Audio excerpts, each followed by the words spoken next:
Before we get started,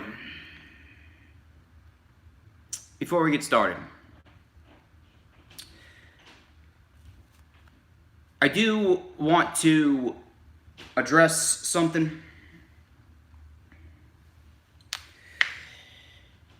This year has already been tough enough. This entire period that we've been living in ever since March has already been tough enough. The news that broke on Wednesday was already tough enough. It just seems as though it just keeps on piling and piling and piling and piling up.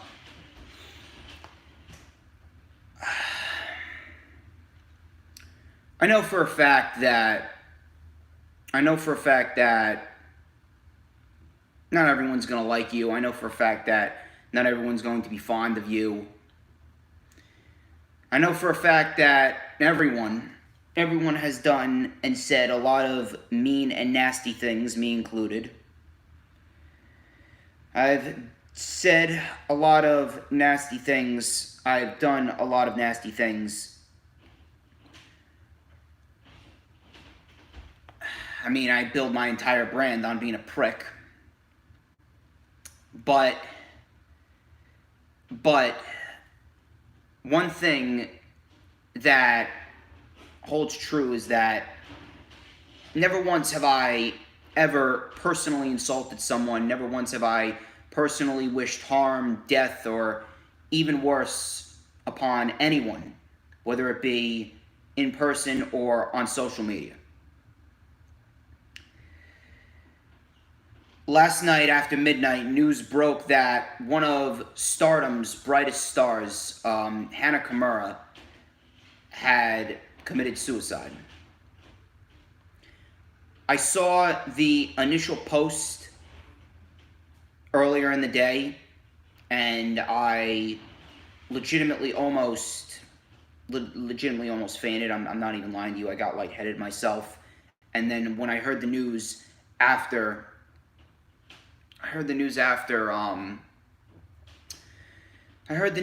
midnight, and I was beyond disgusted.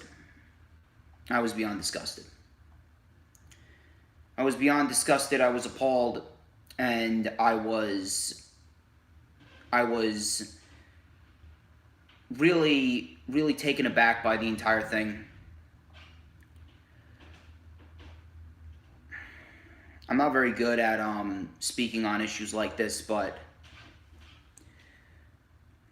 generally, I know you just showed up. Thank you for watching.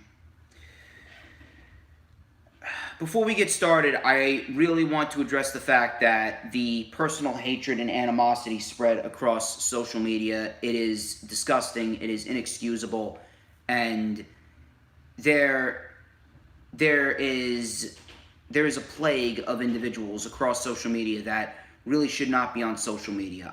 Yes, I may say mean things, and I may call people stupid, I may call people idiots, but even I know that there's a limit to what you can and cannot say. I want to send out my thoughts and prayers to the family, the friends, the associates, the acquaintances, and anyone that has ever been affiliated with Hana Kimura. I am not familiar with Stardom. I have not watched Stardom, but I heard about Hana Kimura. I heard that she was a very, very caring individual. I heard that she could brighten people's days with a single smile. I heard that she was as pure as they come. When it comes to social media, in no way, shape, or form should anyone be wishing any personal harm, any death, any personal insults towards anyone. You don't really know what's going on behind the screen. I myself am going to really work on bettering myself as an individual in the future. I'm going to try whatever I can to make sure that I don't make the same mistakes as others have made. And I'm going to try my best to be kind to the people that I know, the people that I don't know, and I'm going to try my best to really, really showcase really showcase my humane side and really showcase my caring side for the world, because in a time like this, the world really does need it. And I may sound cliche. I may sound cliche here and there. I may sound cliche, and I'm not even looking directly into the camera because I just can't. I just can't right now. I may sound cliche, but I don't really know what else to say as far as this relates. I don't really know what else to say as far as this relates. I truthfully hope that anyone affected by this incident really finds the strength to make it through this difficult time. Again, my thoughts and prayers go out to anyone affiliated with Hana Kimura. My thoughts and prayers go out to the fans, the family, the friends, anyone associated with Hana Kimura. I'm going to try my best to entertain those watching. Thank you to the 5 people who are watching. If you could, please share the stream out. Please hit that like button. Please let everyone know that I'm live. And I'm going to try my best to really give you guys something of substance and give you guys a form of entertainment, talk about wrestling, and get your mind off of the horrific tragedies that took place over the course of this week. Once again, my thoughts and prayers go out to anyone associated with Hana Kimura and the friends and family, the fans, the acquaintances, the associates of Shad Gaspard as well. Ladies and gentlemen, I'm the one and only DJ Storms. Thank you for stopping by. Thank you for stopping by the channel.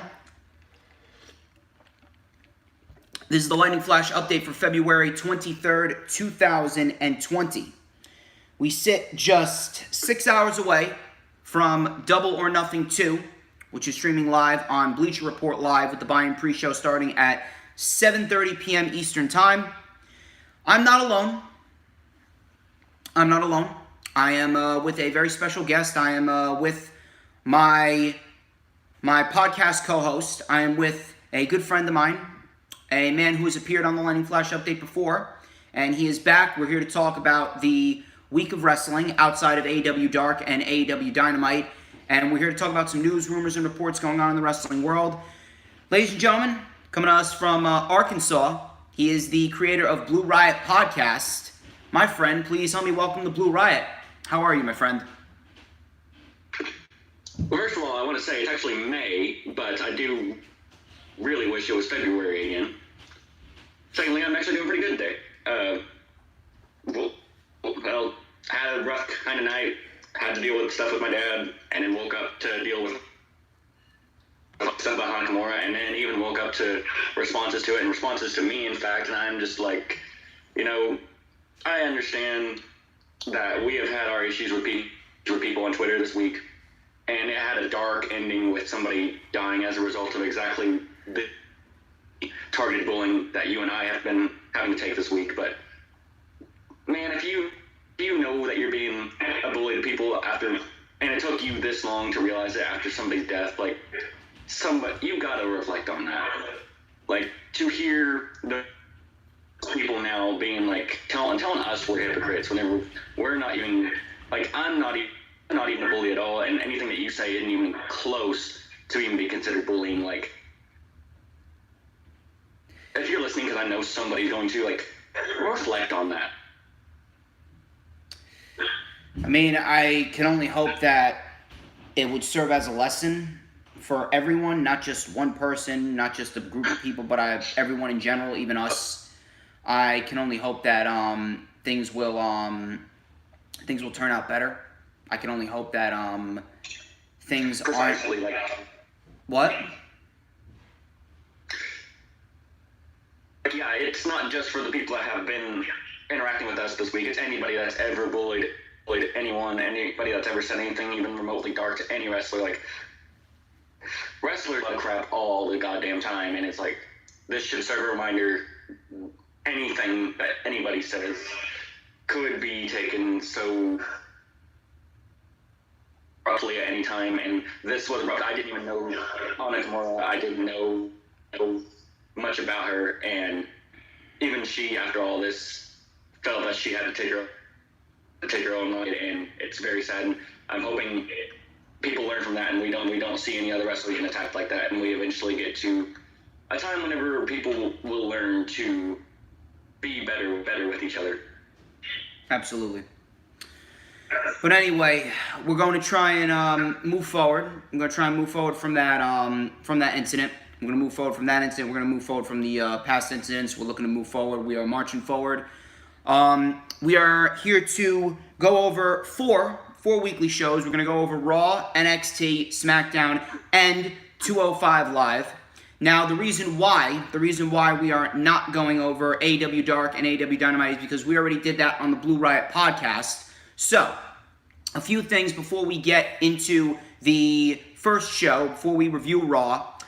Please go subscribe to Blue Riot Podcast and go listen to Blue Riot Podcast on all platforms where you find your local podcast, whether it be Anchor, whether it be Spotify, whether it be Podbean, whether it be iTunes.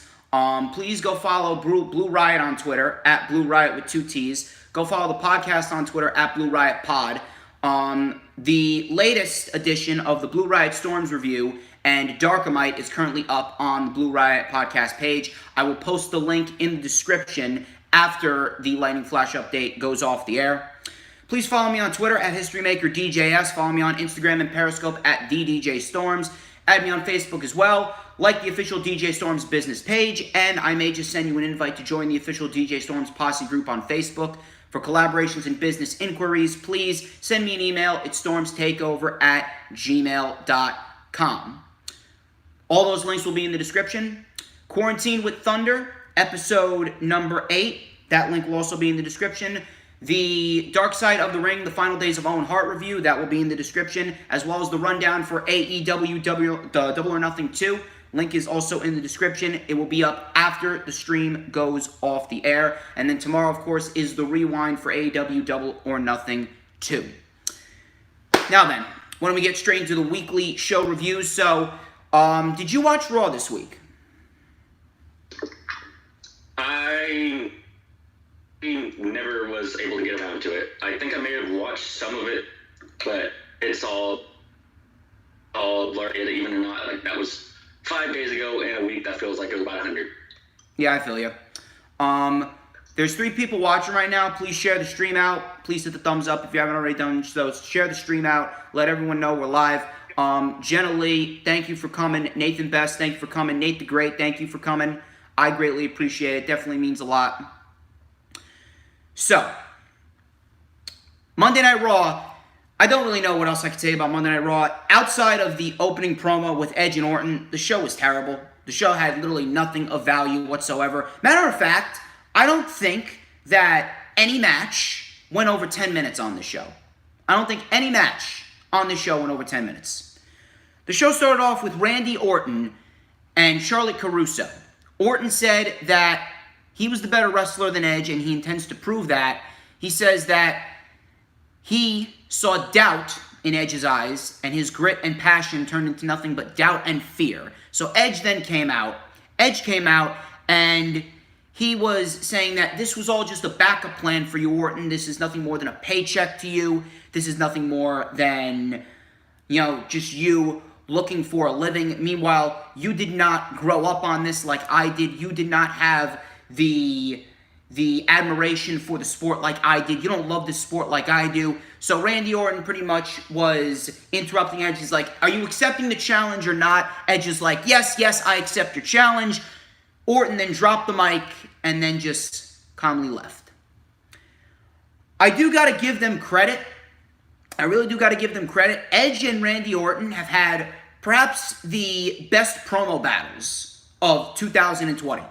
Ever since the pandemic started, hell, ever since the Royal Rumble, even before this pandemic, Edge and Randy Orton, they've been the best built storyline and the best built feud throughout the entire year. Now, if it wasn't for the fact that they are forcing this cheesy ass greatest wrestling match ever tagline on the match, and the fact that the first match wasn't a disappointment, if the first match wasn't such a disappointment, and the fact that they're forcing this cheesy ass tagline down our throats, you know what? I would be praising this. I really would.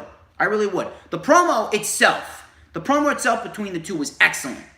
But I just can't get behind this. I can't get behind this because of this cheesy-ass tagline and the fact that the first match was a complete disappointment. What were your thoughts on this?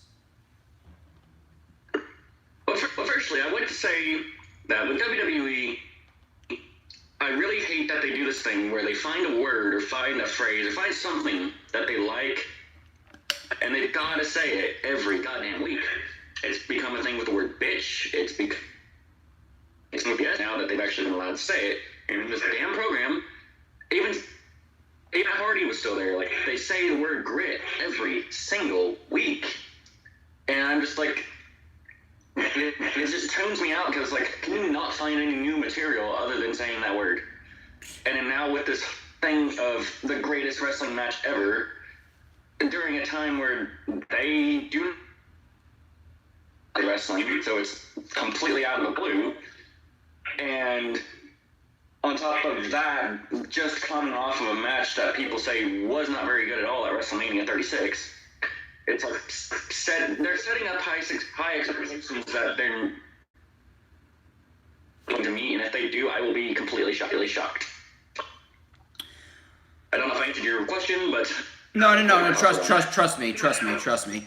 But it's your boy Leo actually just joined. Thank you for joining, Leo. Ember Moon's career could very well be over. We're going to talk about that in the end, so stick around till the end. Right now, we're going over Raw.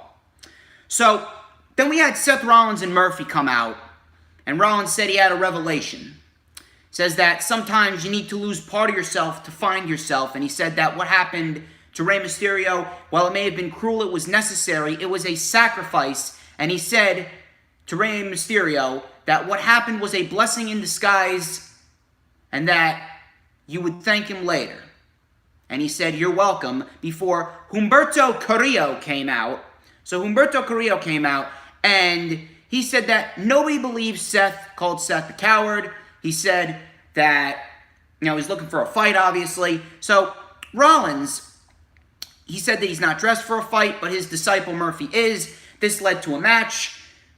This match went 2 minutes. If it wasn't for the fact that they have booked Humberto like a complete bum, and Murphy, Murphy's great and all that, but this match went 2 minutes altogether. If it wasn't for the fact that they 50-50'd the entire roster to death outside of maybe 1 or 2 people, you know what, maybe I would be excited about this match. Maybe I would have cared. This match went 2 minutes. Murphy wins with Murphy's Law. Murphy then tried to attack Humberto, and then Aleister Black came out to save Murphy, and then they had a brawl, and that was pretty much it. I don't really know what else to say about that. Do you have any thoughts on this before we move on? Because, at this point, we've seen 2 minutes of wrestling, and we're about 35 minutes into the show. What was the match again? It was Humberto and Murphy. Okay, I had the match wrong then. Murphy's great. Don't know what to say about Carrillo. I said this on Twitter, Carrillo's a good-looking man, and he has the charisma. It's just like, they give me no reason to know who he is or like his character, because he doesn't even have a character. He's just Humberto. It's like I was just saying, I don't know why I should like him. I don't even know where they're going with this. I really don't know why they even had him come out. I mean, it is what it is at this rate. But then we had an interview with Liv Morgan. Said that her mother was her hero, and she learned that she's just like her mother in her match with Charlotte Flair, and one day she'll be Raw Women's Champion. Yeah, sure. You'll be Raw Women's Champion. Yeah, you'll be Raw Women's Champion. Yeah. When they actually start to see some value in you.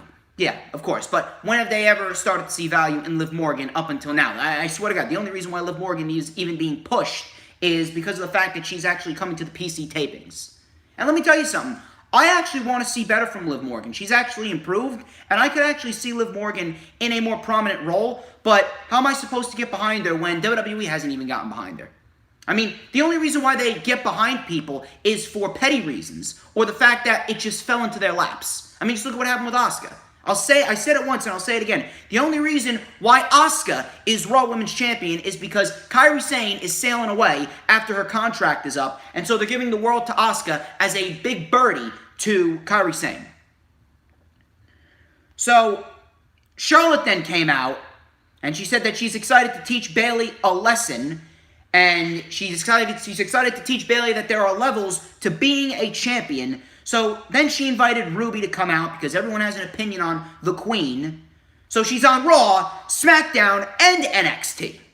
Raw, SmackDown, and NXT. And don't even get me started. Don't even get me started on what's going to happen next week. We have a fucking triple threat match. A triple threat match between Natalya, Nia Jax, and Charlotte, where the winner's going to face Asuka at Backlash. Meanwhile, Nia Jax is coming off a loss at Money in the Bank. Charlotte is the NXT Women's Champion. She should be on NXT or she should not be on television at all. And number 3, Natalya just lost twice to Shayna Baszler, but yet she's in this match.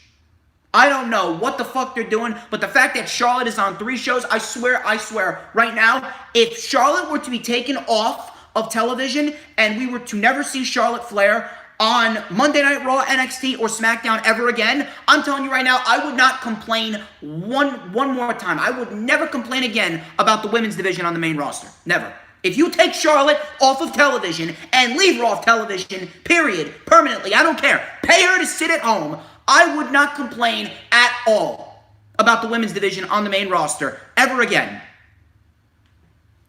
But Charlotte came out. This led to a match with Ruby Riott.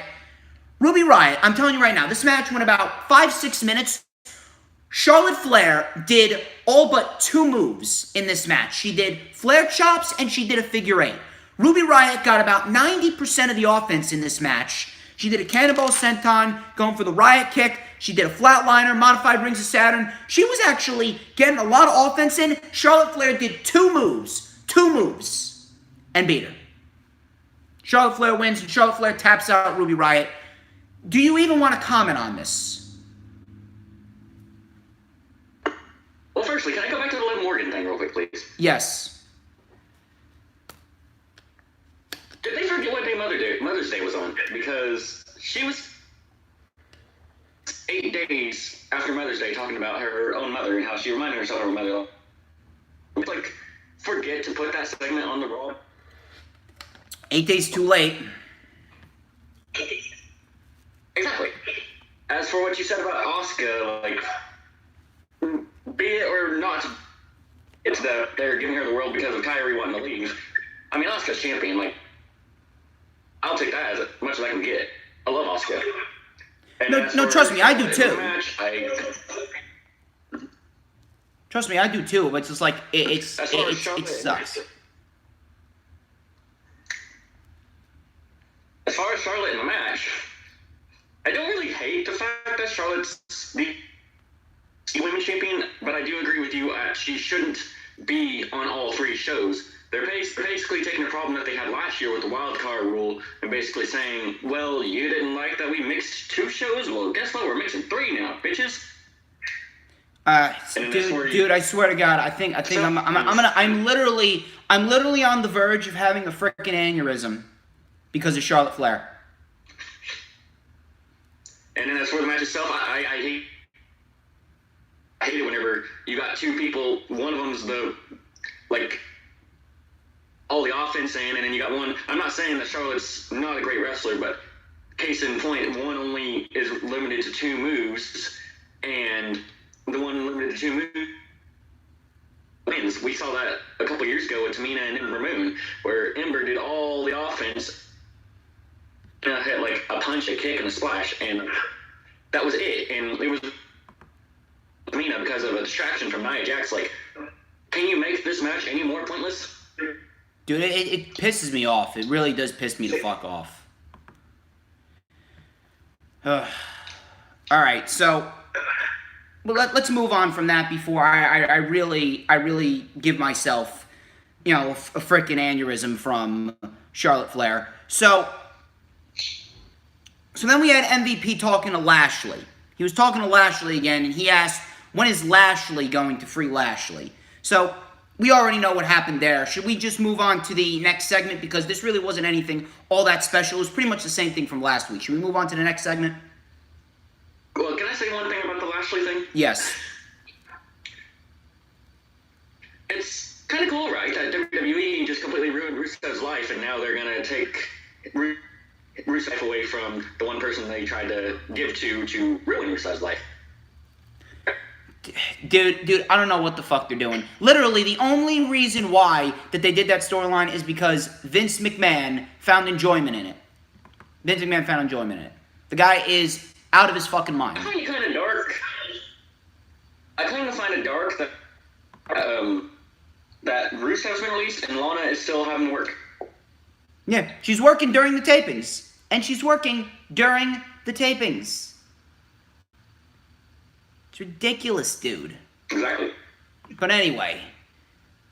So, the next segment, I'm telling you right now, the next segment literally made me want to cut my ears off. Kairi Sane was in the ring. She says, we're here to celebrate Asuka. So then she invited Asuka out. Asuka's fake crying. Asuka is, like, oh my god, thank you so much, Kairi. And we had Kairi freaking playing a flute before Nia Jax came out. I literally didn't even type out what she said, other than the fact that she'll be replaced by someone more worthy. Yeah, like you're more worthy. Yeah, like you're more worthy, Nia.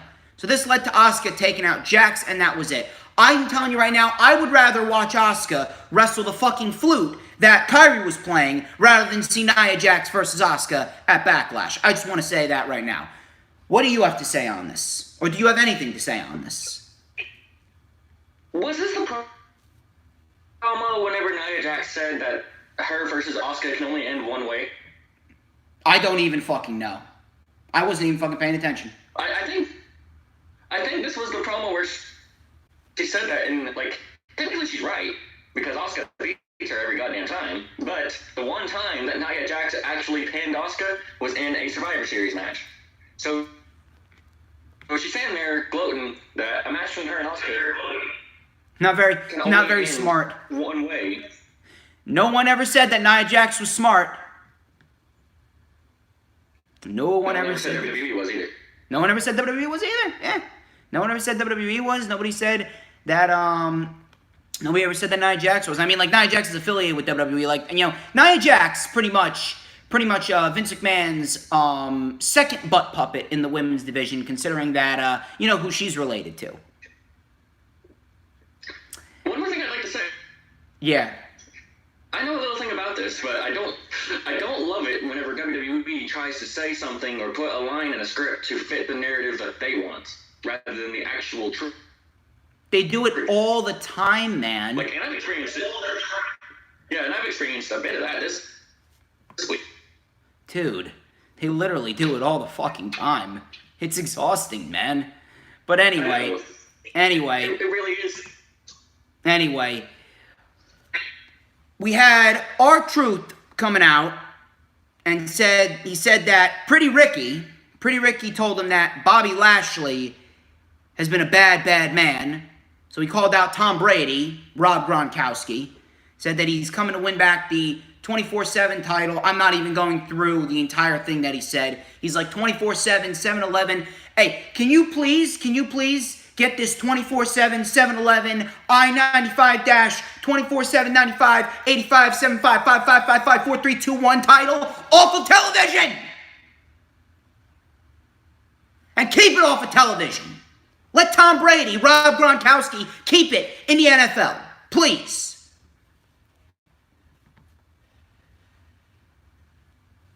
R-Truth versus Bobby Lashley. Bobby Lashley wins. Do you even want to comment? I completely forgot that the 24/7 title exists, and I've done that probably 1,000 times since they brought it in a year ago. Like to keep it that way. Anyway. Bliss and Cross versus the Iconics for the Women's Tag Team Championships. I literally took no notes on this. I took no notes. The only note that I took is Peyton Royce got herself disqualified by tossing Bliss into the post because she was the illegal woman. That is the only note that I took on this entire match, and I have no regrets about it whatsoever. Good news, this match didn't last over 5 minutes. Thank the Lord. Bad news is we could very well have to sit through this shit again at Backlash, and the Iconics could end up possibly win the Women's Tag Team Championships. God help us all. God help us all. What's going on, Earl Cole? And yeah, I actually did hear. Yeah, Kurt Angle, he will be serving as the special guest referee for the Timothy Thatcher-Matt Riddle match. I did hear that.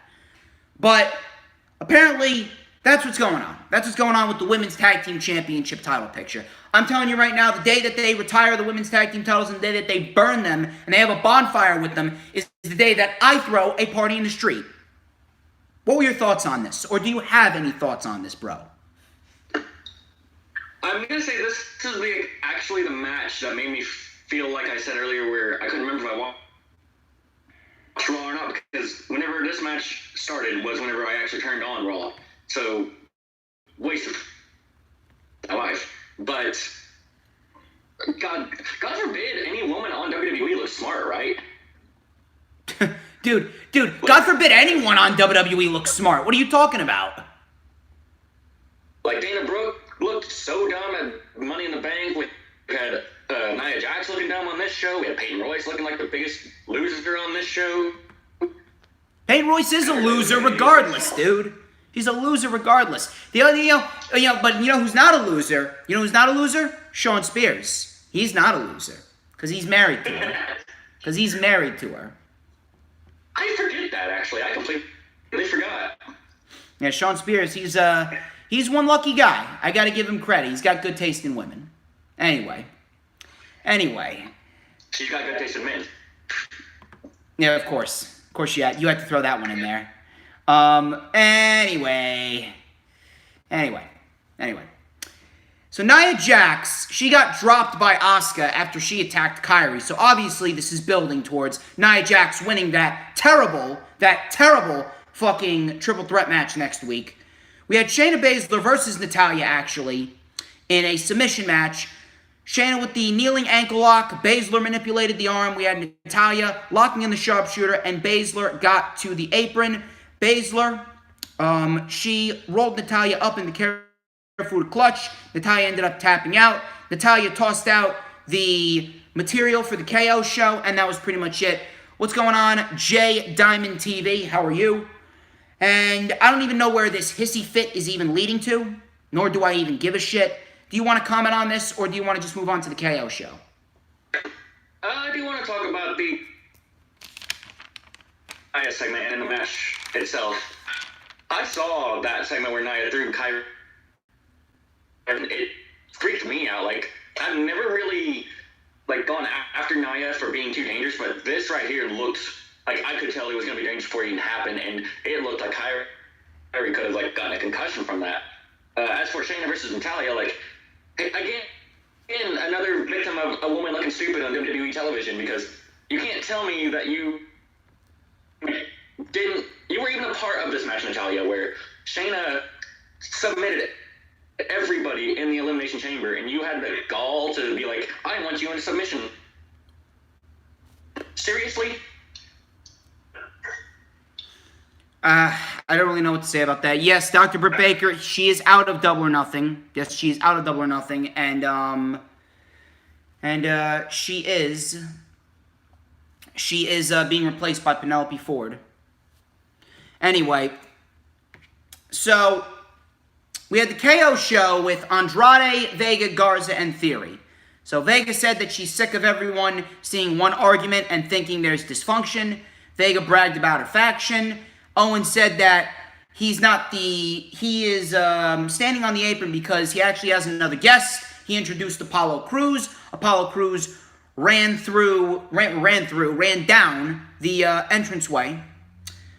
He ran down the entranceway, bull rushed Andrade, and took out Andrade. This led to a tag team match with Crews and Owens taking on Andrade and Angel Garza. Crews was in firm control. We had Crews actually taking advantage of a miscue where Austin Theory accidentally hit Angel Garza, and Apollo Crews hit the spin-out powerbomb for the win. And then afterwards, they took out Austin Theory, did Garza and Andrade, saying, oh yeah, this is an accident, this was an accident too. They're throwing chairs on him. Can I please ask a question?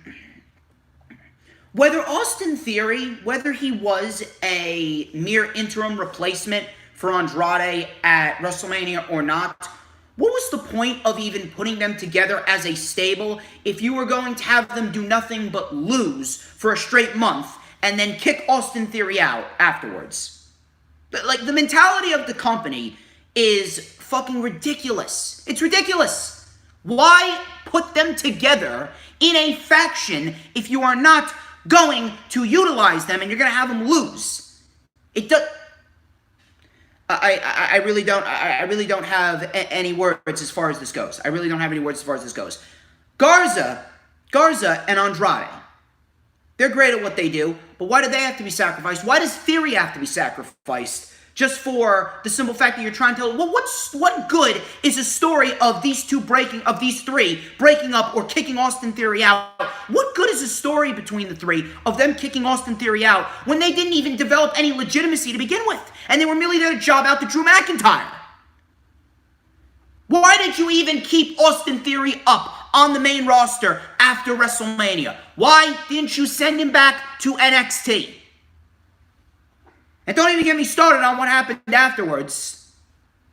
What were your thoughts on this, Riott?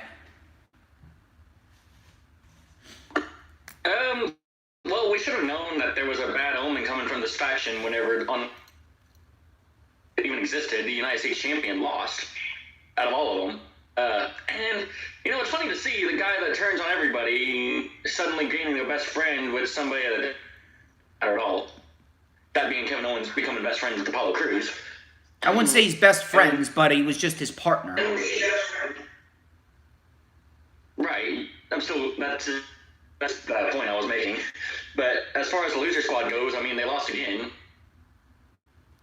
And I actually kind of looking forward to talking about what happened afterward. So, afterwards, we then moved into Black and Murphy. So, Austin Theory was still in the Timekeepers area. He was still in the Timekeepers area. And we had Rollins observing the match. Then he goes over to Theory. So, Black and Murphy, I wasn't even paying attention to what they were doing in the ring, which is actually sad, considering how great they are. This match went about 5 minutes. Rollins was pretty much acting like the Messiah that he is to Austin Theory, doing the same thing that he did to Buddy Murphy. He sickened Theory on Aleister Black, and Theory and Murphy took out Aleister Black, and Rollins then embraced Austin Theory.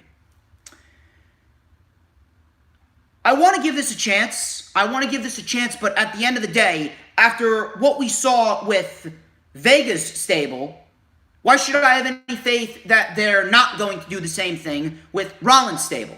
Look what happened to Rollins' stable. They already lost AOP due to injury. Murphy was out. Murphy and Rollins, that's all they have right now. Now they have Austin Theory. Where are they going to go?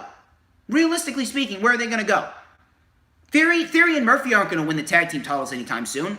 That luxury is going to Ricochet and Cedric Alexander.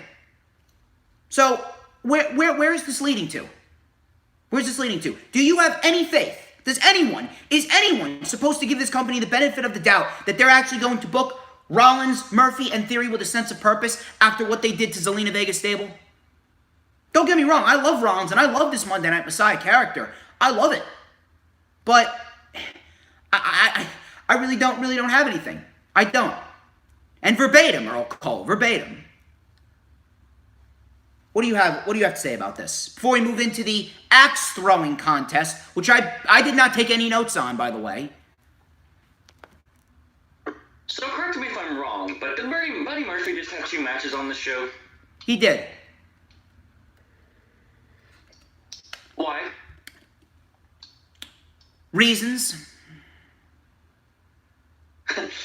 Well, okay, so they decided to have him face Umberto, and then they decided, hey, we've done this match 1 million times. We should have Murphy fight a second time to fight this person he's fought 1 million times. Jesus Christ. And then, as for the Theory thing, not that I'm going to give him the benefit of the doubt, but I'm interested interested in it. Because I feel like if Rollins started this group of, like, similar to the Dark Order, you were once losers, now come join me and be winners. Like, I think that it could, but I don't have too much faith right now in it. Unless they actually book him with a sense of purpose, it's not going to work. But anyway, axe throwing contest. Viking Raiders ended up winning. We did have an incident with the police. We had an incident with the police where the policewoman let them go because they thought Ivar was cute. I did not take any notes on this. Did not take any notes on this whatsoever. And I am proud to say that I didn't. I'm proud to say I usually take about like 5 to 6 lines worth of extensive notes on every segment. I only took one. And all I took was I did not take any notes on the axe throwing contest. That was the note that I took. And you're damn right, I'll call. You're damn right it was dumb. What are you doing? Would you like to comment, or do you want to just go to the main event and then we can move on to NXT? Because NXT was actually fairly decent. It actually had a sense of urgency. Fun fact that I found out. Did you know Sarah Logan was in that segment? Was she?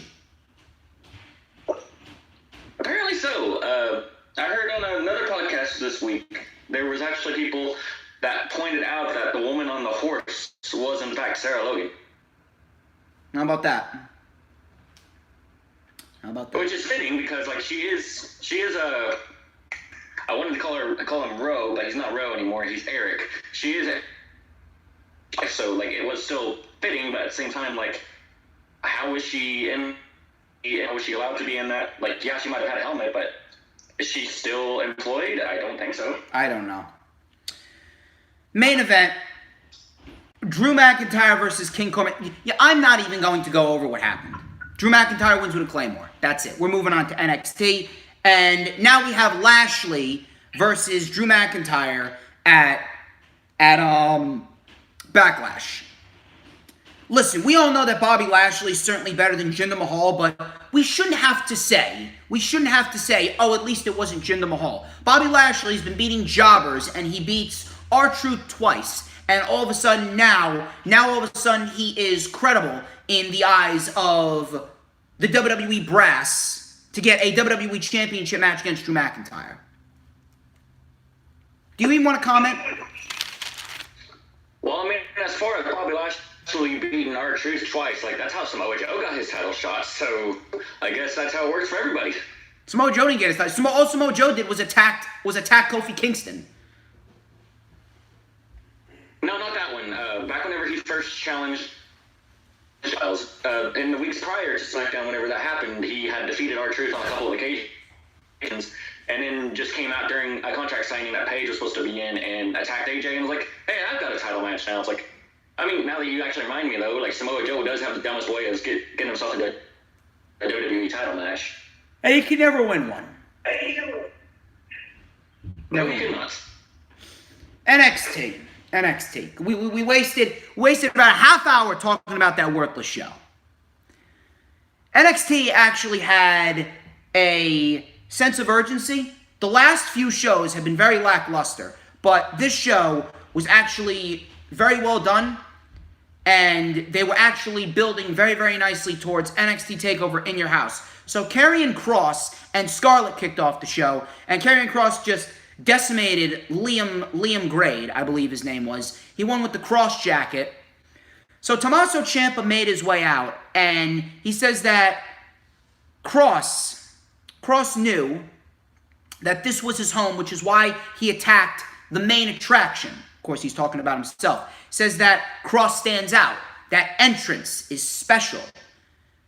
He gets up on the apron, and Scarlett, she opens the ropes for him, which is a very nice touch. He says, but you know who else is special? Me. And he says he had to come out, look him in the eye, and said that at TakeOver, it's going to be Ciampa versus Kross. Welcome to the main event. This was simple. This was effective. This was great. This was very well done. And you know something? I cannot wait to see what these guys do. I am very, very, very interested in this match, and it sucks. It literally, it fucking kills me. It kills me to know that this is going to take place without a crowd. It kills me. It absolutely kills me. I know what Karrion Kross can do. I know what Tommaso Ciampa can do. And, you know, it really does say a lot that they're putting Karrion Kross with Tommaso Ciampa, who is undoubtedly the biggest star in that brand right next to Johnny Gargano. You know for a fact that they have big plans for Karrion Kross. You know for a fact that they got a lot of investment in Karrion Kross. And you know something? By the end of it, we could very well see Karrion Kross on the main roster. Probably by the end of the year.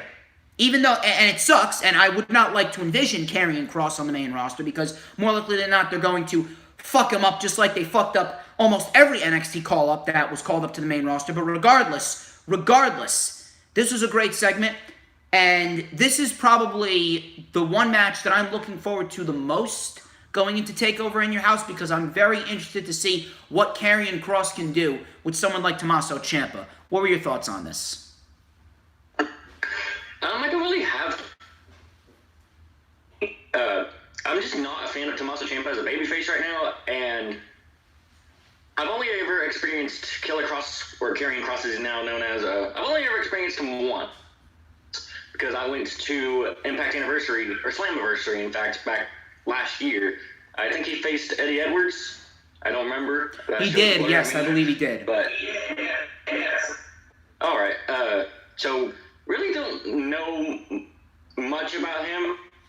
I don't know how well them two as a whole would mesh up with no crowd. Like, that's the one thing that's hurting me and caring at all for WWE right now is the fact that we're having to deal with no crowds. Like, I know we're going to talk later about an update about getting crowds back.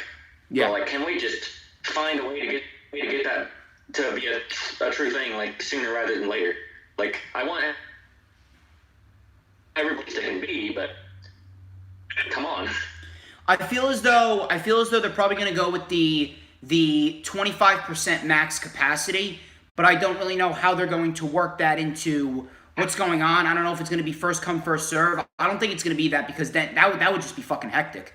I believe that they'll probably have like special packages. I almost don't even want them to do the 25% capacity thing because I think like. The best thing they could even do with having no crowd is to go to a full crowd whenever they actually have the opportunity, because that first full crowd, whenever we get back, man, it's going to be magic. That's not going to be for a while, though. That's the thing. I know, but like it's just not going to feel the same if we go back to only a percentage of a capacity. Like, it's not going to be. It might be a little bit magical, but it's going to take away the power of what it's going to be like. Full crowd is able to come back in. I understand that, man, but we need some sort of ambiance. We really need a sense of feeling because it's just silence. Like literally, a big move happened. All you hear is that's it. That's all you hear. Silence, crickets. We need something. I mean, I don't disagree. Anyway, I disagree. So then we had El Hijo del Fantasma versus Akira Tozawa. This was actually a decent match. They actually gave these two time, which I'm actually surprised because the last couple weeks they really just said fuck it with the interim NXT Cruiserweight Championship tournament. So Tozawa hit a big Hurricane Rana off the apron to the floor. Big Cannonball Senton. Tozawa with a big German suplex. Big Wheelbarrow Bulldog. We had a diving Senton, but Phantasma rolled out of the ring. Big tope by Phantasma. I actually love Phantasma's tope suicida. Phantasma then slid back into the ring, fought out of the Iron Octopus into the Phantom Driver, and El Hijo del Fantasma advances to the finals. He wins his group. He's more likely than not going on to take over in your house. I believe that the finals are going to take place then, and he's going to face the winner of the triple threat match taking place next Wednesday, which we'll go over in a minute. What were your thoughts on this? I do not know anything about El Hijo del Fantasma, and Akira Tozawa was a loser. That is all. Tozawa, he's being booked like a beast in NXT. He was actually being booked very, very well in NXT. He's actually great at what he does in NXT. He's only a loser on the main roster because they literally don't see anything in him because he's small. That's pretty much it. That's pretty much Vince McMahon's mentality. Oh, yeah. I don't see anything in cruiserweights unless your name's Rey Mysterio. That's pretty much Vince McMahon's mentality when it comes to cruiserweights. Right. So Thatcher, as in Timothy Thatcher, he was interviewed, and he said that he wanted a match with Matt Riddle. He wanted a rematch with Matt Riddle. The only way to win is by knockout or tap out. And he said that Riddle can pick the place and the time. So we then had an interview with Riddle later on in the show, which we'll talk about. We had Mia Yim versus Santana Garrett. This was very academic. Protect your neck for the win. Gargano and Candice LeRae then came out. Candice was mocking Mia for losing to Charlotte. Gargano came out and said that it's a tragedy that Candice didn't get the opportunity. Candice then attacked Mia Yim. Gargano then pulled down the rope. Keith Lee came out, and Keith Lee and Mia Yim went after Candice and Johnny, and they sent them running away. This I love. This I love, because this actually sets up a North American Championship match between Keith Lee and Johnny Gargano at NXT TakeOver in Your House. Yes, please. I will have some of that. I will have some Johnny Gargano versus Keith Lee for the North American Championship with some whipped cream and some sprinkles. Thank you very much. But, this is great. This was great, mainly because of the fact that it really does show you how much investment that they have in Keith Lee. And I do actually like the fact that they're not pushing Gargano and Candice straight to the NXT and NXT Women's Championship title pictures just yet. I actually like this move. And it really does show you how much they have invested in Keith Lee. Keith Lee, right now, and it really does suck that this pandemic's going on, because Keith Lee, more likely than not, is probably building his resume as the best North American champion to date. You take a look at the title defenses that he's had against the likes of Cameron Grimes, Dijakovic, Keith Lee, and now he's going to fight Johnny Gargano, and he's not going to receive that same reaction that he would get as he got with the match with Dijakovic.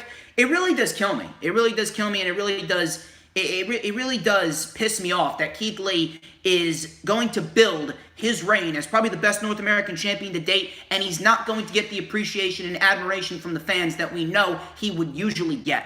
But this match, I think this match is going to be great. I think that Keith Lee is going to tear the house down with Gargano. TakeOver in Your House is looking very, very, very nice. What were your thoughts on this before we move on? Oh, I mean, if you want to get my thoughts on Johnny Gargano and Candice LeRae, we're probably going to be here a while. Well, can you space it out into like 5 minutes? Well, I want to first talk about Matt Riddle thing.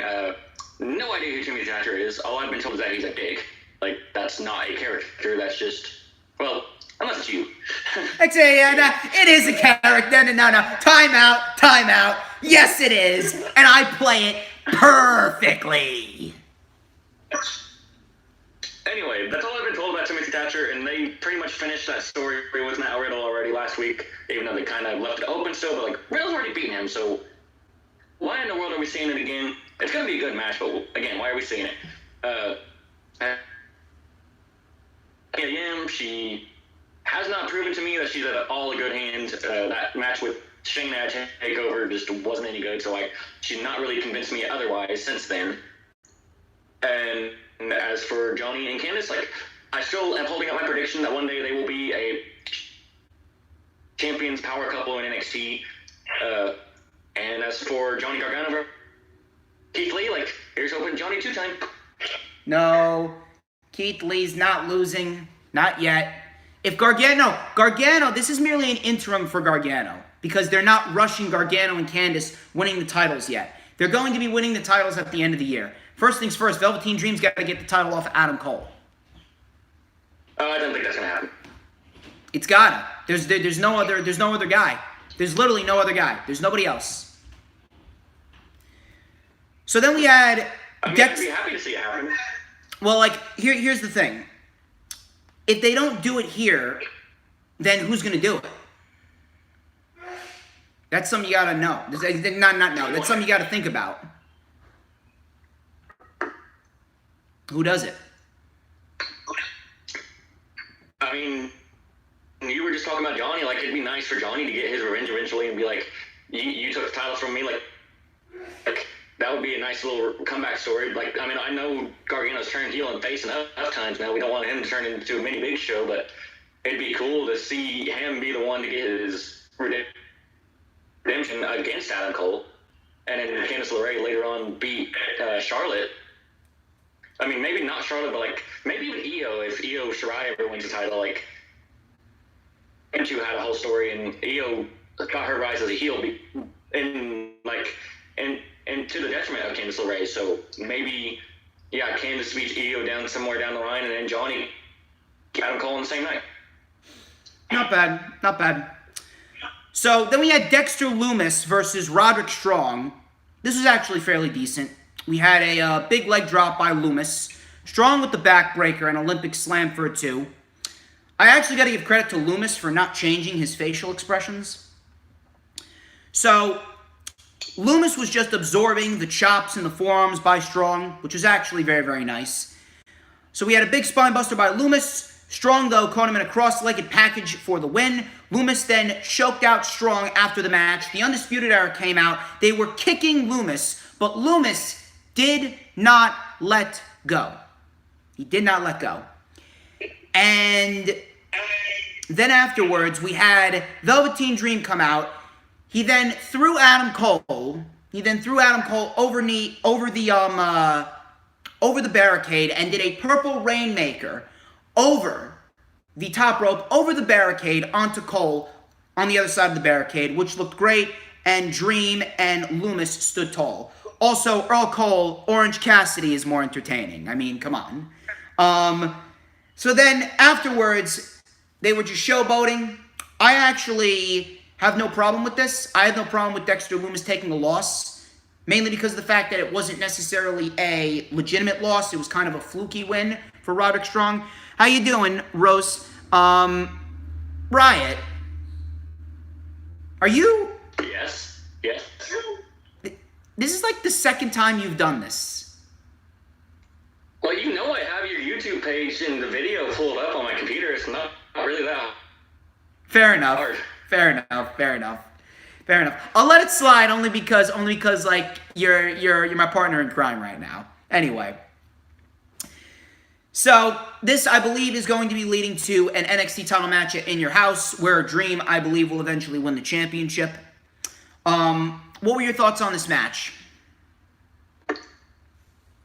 What was the match again? Dexter Lumis versus Roderick Strong, and then afterwards we had Dream come out, attack Cole, and we got Dream delivering the Purple Rainmaker to Adam Cole over the barricade. I mean, at least we had a tope on one shot and nobody hurt. Here's hoping. I mean, yeah, I'm going to be glad whenever we build to this, whatever this NXT title match is going to be like. Is it going to be against Dream at TakeOver In Your House? It seems like they're setting it up to Lumis. Could it be a 3-way? I don't think they're gonna put Lumis. I don't necessarily think they're gonna put Lumis in there this early. I think it's way too early. He only has about 3 or 4 wins underneath his belt, and I don't necessarily think it's really going to work considering that there's no crowd. So you really have to base it off the crowd reaction. So it isn't really doing too well. But we'll see where Lumis goes. I mean, I don't mind him in the mid card. I definitely don't mind him in the mid card, but I don't think they're going to put him in the main event scene this early. And as for one other thing that somebody noticed about this, if you look right, there's been this whole story being teased between Roderick Strong and Adam. And if you look whenever they're walking out of the arena, Roderick Strong's name is on the Tron. Adam Cole's the one talking about himself and talking about how he wants to talk with Regal and postpone their celebration. So it's like they're teasing a little something between them two, and I'm hoping they don't pull from the Undisputed Era because he's been so much better since he joined. But it's nice to be able to see they're subtly telling some kind of story there. I feel as though they're probably just doing it to spare a little time. True. So, we had Tozawa actually attacked by the mystery masked men before Phantasma actually saved him. I don't necessarily know where they're leading towards or what they're leading towards with this mystery masked men attacking all of these cruiserweights and abducting these cruiserweights. We'll find out, but I don't necessarily know where it's leading to. Do you want to comment on this, or do you want to talk about the tag team match between Birch, Lorcan versus Everrise? I do want to talk about the kidnapping thing. Who all's been kidnapped? Because the only one I can think of is Joaquin Wilde. Joaquin Wilde, Raul Mendoza, and they tried to take Phantasma, but it didn't work. They tried to take Tozawa in front of Phantasma, and it didn't work. So what you're saying is they're a part of it. In a sense. Yeah. I mean, so far they've attached 2 names in NXT, one of them being a name that's been like pretty much in the hand since forever now. One that's even actually beaten Andrade of all people. And as for the other, like I forget about Joaquin Wilde all the time. So like they're taking, oh my goodness, are they creating another Forgotten Sons? I don't necessarily all these think names so. I completely forgot. I mean, the Forgotten Sons, they've actually been fairly decent since they got up to SmackDown. They're actually building them up in promo packages, which we'll talk about later on when we get to the SmackDown portion. Right. That's all I really have to say on this thing. So, Danny Burch and Oney Lorcan versus Everrise. It was a double submission win for Lorcan and Burch, and then afterwards we had Lorcan and Burch mock Imperium. Imperium, of course, are the new NXT Tag Team Champions. Just like I predicted last week, I believe we are getting Lorcan and Burch versus Imperium at NXT TakeOver in Your House. And it kind of sucks because outside of that, there's literally no other tag teams. The tag team division is at its weakest point in NXT, and it's been at its weakest point ever since October, which sucks. It really does suck because I actually love what they've been doing with the NXT tag team titles. I was loving the pairing with the Broserweights, but unfortunately they broke up Riddle and Thatcher. I didn't think they were going to do it this early, but the only reason why they did it is because Imperium needed a payoff. Imperium needed a payoff for not getting the NXT UK tag team titles because they were slated to win the titles from Gallus at TakeOver Dublin, and we all know what happened there with the pandemic. But we'll see what happens. I do think that we are getting Lorcan and Burch versus Imperium at TakeOver in Your House. I expect that to be a decent match. What were your thoughts on this before we move on? I mean, yeah, it's nice to see Lorcan and Burch winning some matches before they start losing all over again. Happens there. And as for the new NXT Tag Team Champions that we haven't talked about yet, like, anything Martel is a plus for me. Fabian Eichner, I could not care less. Of course. How do you not care about Fabian Eichner, though, man? Come on. He's bald. He's bald. Wait. You're 23 years old, and your response for not caring about Fabian Eichner is he's bald? Well, I also don't watch NXT UK, so I can only take what my likeness is towards somebody from that promotion as much as I can. But your conclusion is he's bald? Thank you for sharing it out. Thank you for sharing out the stream, Sir Jacob. Your conclusion, because you haven't seen him, so you base your opinion on the fact that he has no hair on the top of his head? I had nothing else I could think to say because that's all I know about the guy.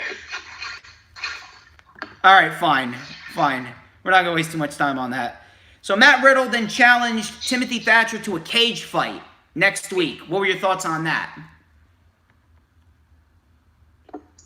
Oh, it's a cage match now. Yeah, it's a cage fight, but you can only win. You can only win via tap out or knockout. They basically turned it into what War Games should be. Okay. Why do we need a steel cage match in an empty arena? Because reasons. Reasons is not reasonable enough.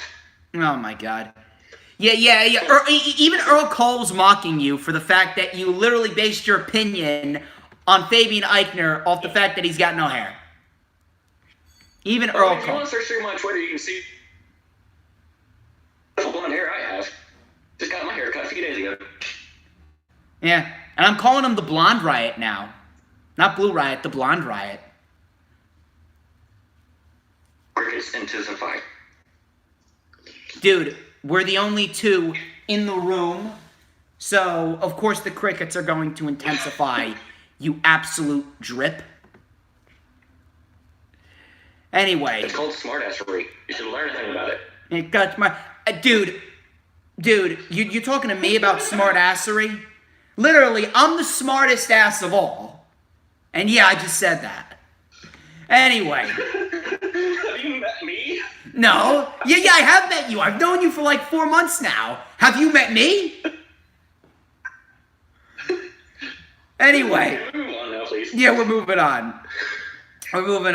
Yes, Kurt Angle guest referee. So we had Drake Maverick versus Kushida. Interim NXT Cruiserweight Championship tournament. Listen, the match itself wasn't bad, but we have to talk about the fact that this is absolutely disgusting.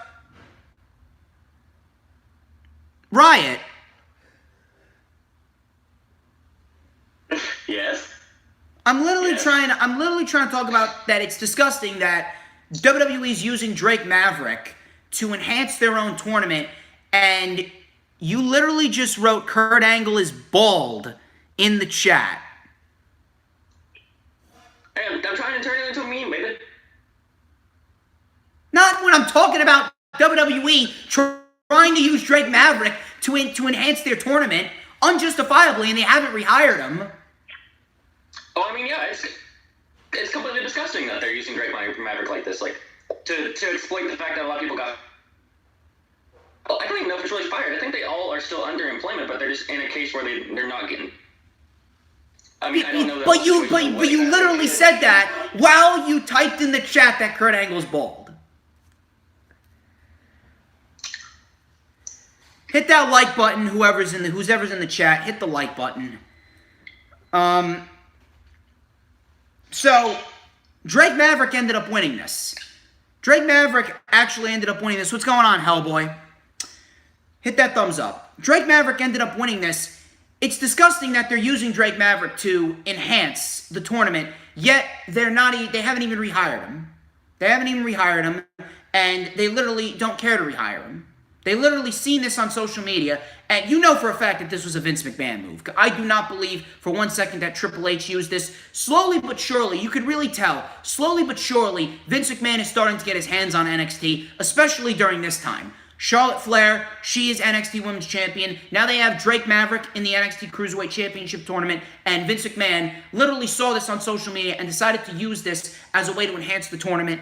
I'm telling you right now, there's no way that this was Triple H's move. No way that this was Triple H's move. Drake Maverick ended up winning this. Byron Saxton came out, and he said that next week it's going to be Jake Atlas versus Drake Maverick versus Kushida. The winner is going to the finals to face El Hijo del Fantasma. I believe that Kushida is going to win next week, although I don't even understand why he didn't win this week. If you're not rehiring Drake Maverick, then why did you push him so hard in this tournament? If you're not going to rehire him. You've built up Drake Maverick to this point, and when he doesn't win the tournament, and he goes to the unemployment line, just like everyone else, what does that tell you? What does that tell you about WWE? It's disgusting. It really is disgusting. I mean, I really don't know what else to say about that. Do you have anything else to say before we move on to Damian Priest's promo? I almost have an inkling that Kushida's not going to win that. I think they might go with Jake Atlas. What does Jake Atlas have, though?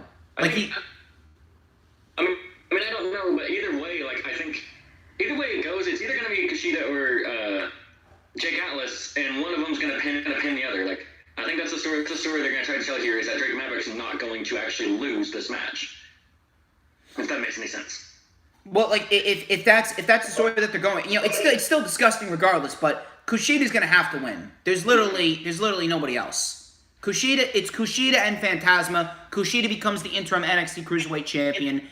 They need to take advantage of it while they can, and they need to pull the trigger. They cannot keep on holding off on Kushida. If anything, I think it'll be nice. I'm sorry. Continue. I think it'll be Kushida does win this and does defeat El Hijo del Fantasma. I butcher that name every time. Because I think that makes Kushida the first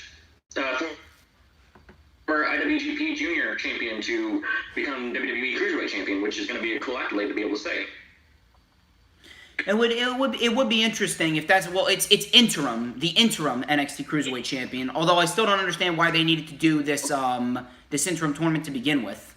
But then again, what do I know? Oh yeah, I keep forgetting it's an interim thing. Like, who's the champion again? Jordan Devlin is the real champion. Yeah, well, why did he win the title at Worlds Collide? Like, pandemic or not? He won the title at Worlds Collide because I believe that they are very high on Jordan Devlin, and I believe they wanted to push the NXT Cruiserweight Championship as a mid-card title in NXT UK, considering that they have no mid-card title and they have an overabundance of mid-card talent that's not going to be in the WWE United Kingdom Championship title picture because Walter's the champion. That's why. I mean, yeah, like I'm as high on Jordan Devlin. Like it seems like that win, looking back, was kind of a bit pointless. Like, and I can get it, they did it because they wanted to push Angel Garza to the moon, but even that's kind of not even worked. Well, I wouldn't say it's pointless because again, we didn't expect this whole pandemic to take place. So you can't really say it's pointless when no one was really planning for this to happen at the beginning of March. Right. Good point. That's what it feels like. It might not be, but it's felt like that ever since. I mean, we'll see what happens. We'll see what happens. I mean, I can only hope that whenever this pandemic ends and Jordan Devlin does come back, I do actually hope they do the interim champion versus the real champion, and I do hope Jordan Devlin continues his reign. I do hope Jordan Devlin does get the championship back because I actually am very high on Jordan Devlin myself. I'm a big advocate for Jordan Devlin, and I actually do want to see Jordan Devlin succeed. So then afterwards, we had a Damian Priest promo. We had a Damian Priest promo in which he explained why he attacked Finn Balor. Damian Priest said that Balor put this place on the map, and he's coming for him at TakeOver. And he said at TakeOver, the name Finn Balor will turn to ash, while the name Damian Priest will live forever. This is actually great. I understand why they put the feud with Walter on the back burner because Walter's quarantined in the United Kingdom. This is perhaps the best route that they could have gone for Balor because Balor is the most notable star on the NXT roster, and he's at a point where he doesn't need to be winning, and he's already built his reputation. He doesn't need to be winning the NXT Championship. He doesn't need to be winning the North American Championship. He doesn't need to be winning all of these major matches anymore, which is why he put over Cameron Grimes and why I believe at TakeOver he's going to put over Damian Priest. And this is a good opportunity for Damian Priest. I actually thought that Damian Priest was going to be the one to take the title off of Keith Lee, but they did that match actually far earlier than I anticipated. They did it at the end of April. I feel as though Damian Priest has kind of been a victim of a wrong place, wrong time type scenario. And Damian Priest, he hasn't really had that chance to really break out. But I feel as though a match with Finn Balor in this type of environment, whether it be in front of no audience or an audience, at a TakeOver and a win over Finn Balor will definitely do Damian Priest good. What's your thoughts on this before we get to the main event? As far as Priest goes, I just want to say he was like amazing back whenever he was punished by Martinez, and I know what he can do, and he's not really shown what he can do yet. He's changed up his moveset because he used to do a move that was pretty much the curb stomp, and he didn't actually use, like, he still does the Son of Heaven choke slam, but he doesn't use it as a finisher as much now. He uses the Reckoning. As far as this program with Finn Balor goes, I don't know. It's hard to call because, as you said, like, Finn Balor doesn't need to win, and Damian Priest use it. But you asked me earlier, who else could it be that defeats Adam Cole? Like, if not Johnny or Velveteen Dream, they could try to go with Finn again. They could go with Finn again, but if they're still going with the Velveteen Dream feud and the way that they ended the match on May 6th, and the fact that they have TakeOver in your house now, it only makes sense that they're building towards Velveteen Dream beating Adam Cole at TakeOver in your house. Damian Priest, I really can't see him losing. If he does lose, it's definitely going to be a big thumbs down on Damian Priest's part, because when is Damian Priest really going to get his opportunity? I mean, yeah, but you also know, if you have a match with Finn Balor, it's gotta be good no matter what. I don't think it will hurt Damian Priest too much if he loses, but it's nice to know that this match is quite unpredictable.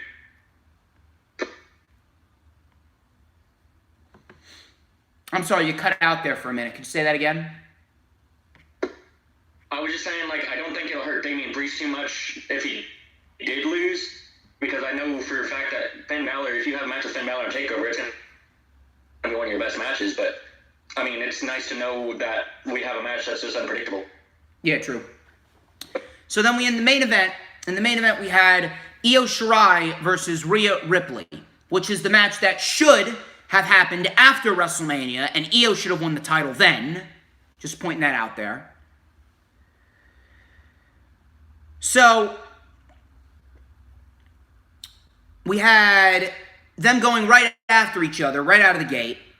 We had Io locking in the crossface on Rhea. Big superplex by Rhea Ripley for a 2. We had Io Shirai sending Rhea Ripley to the outside. Beautiful suicide dive before Charlotte made her way out. Io Hurricane Rana Ripley into Charlotte. Charlotte then got involved. A big boot to Io and a spear to Ripley. This led to an announcement later on in the week where we will see Charlotte Flair versus Rhea Ripley versus Io Shirai. Like I said, on Monday Night Raw, I would be okay with Charlotte Flair being completely taken off of television on Raw, NXT, and SmackDown permanently, and I swear I would not complain ever again about the women's division on the main roster. Period. I can only hope that this is how they get the title off of Charlotte Flair, because I cannot see Charlotte Flair straight up losing the title clean and getting pinned unless Vince McMahon actually allows her to. And you know for a fact that Vince McMahon's not going to allow her to. You know for a fact that Vince McMahon's not going to be like, oh yeah, I'll let you pin Charlotte Flair. Yeah, we're gonna have Io Shirai. We're gonna have Rhea Ripley. Yeah, we're gonna have Candice LeRae. Oh, we're gonna have Tegan Nox or Dakota Kai. We're gonna have Shotzi Blackheart. You think Vince looks at NXT and he actually sees value in these women's wrestlers? Do you actually think Vince looks at women's wrestling and sees value in them at all? No. The only reason why Charlotte Flair is in the position that she's in is because her last name is Flair. WWE's perception and presentation of women's wrestling is undoubtedly the worst on the planet. The only way that I can see this ending and Charlotte Flair losing the title is if Io Shirai pins Rhea Ripley, which I hope happens. That's literally the only way they get the title off of Charlotte Flair this early. If Charlotte Flair doesn't lose the title here, she's not losing the title for the rest of the year. I even said it back in April. I wouldn't be surprised if Charlotte Flair holds the title going into next year's WrestleMania, just so they could have Charlotte Flair in another NXT Women's Championship match at WrestleMania and get another match at WrestleMania, this time with a crowd. Because they didn't have a crowd this year at WrestleMania. Exactly, Earl Cole. What are you doing? What were your thoughts on this before we move on to SmackDown? Oh, one thing, Charlotte Flair title reign. It's very, very depressing that it did not get to it should have. Not necessarily what it was supposed to, but what it should have. Because all four, whenever Charlotte won the Rumble, her challenging Rhea Ripley, her build to that, the attack at the NXT TakeOver was great. They were really building very good. It sucks to even look back and watch that video of Rhea Ripley in the stadium they were supposed to be in, because it's so just sad that didn't get to happen. And yeah, Charlotte won the title, but it wasn't able to do exactly what it should have, which was build up the NXT women's division a lot better than it should have, and then put somebody completely over that beats her. There is no crowd for that now, so that's why I feel I don't know, was going for Charlotte winning the title, but I don't think they should have after they found out that they couldn't do any crowded shows. Even if they could have done the crowd shows, Charlotte Flair still would have won. You know why? It's because Vince McMahon, he knows for a fact that he's got it all clouded up in his delusional mind that he thinks that Charlotte Flair's a draw, and he thinks that putting Charlotte Flair on NXT will draw numbers towards NXT. And it didn't. It didn't. That was pretty much that. Like I said, it would have been a lot better having a crowd in front of it, because like that was going to be the whole power of Charlotte being in NXT, was having that Full Sail crowd be able to see her again. And they didn't give a shit, dude. Dude, they didn't give a shit, though. It doesn't matter. Charlotte Flair, when a person like that, a person like Charlotte Flair, is put in a championship title scene on a show like NXT, it actually has an adverse effect. It's driving people away. Charlotte Flair was on NXT before WrestleMania numerous times while there was crowds, and the ratings went down. She has an adverse effect. No one gives a shit about Charlotte Flair. I won't argue with that. That's actually a good point. Moving on from Charlotte, well, we got to talk about Charlotte Flair again on fucking SmackDown. Oh, hold on. Actually, one more thing I wanted to say.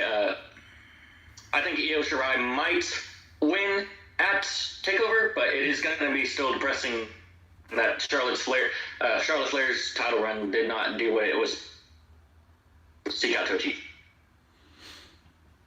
You're damn right. You're damn right. Breedis Talks Wrestling. You're damn right.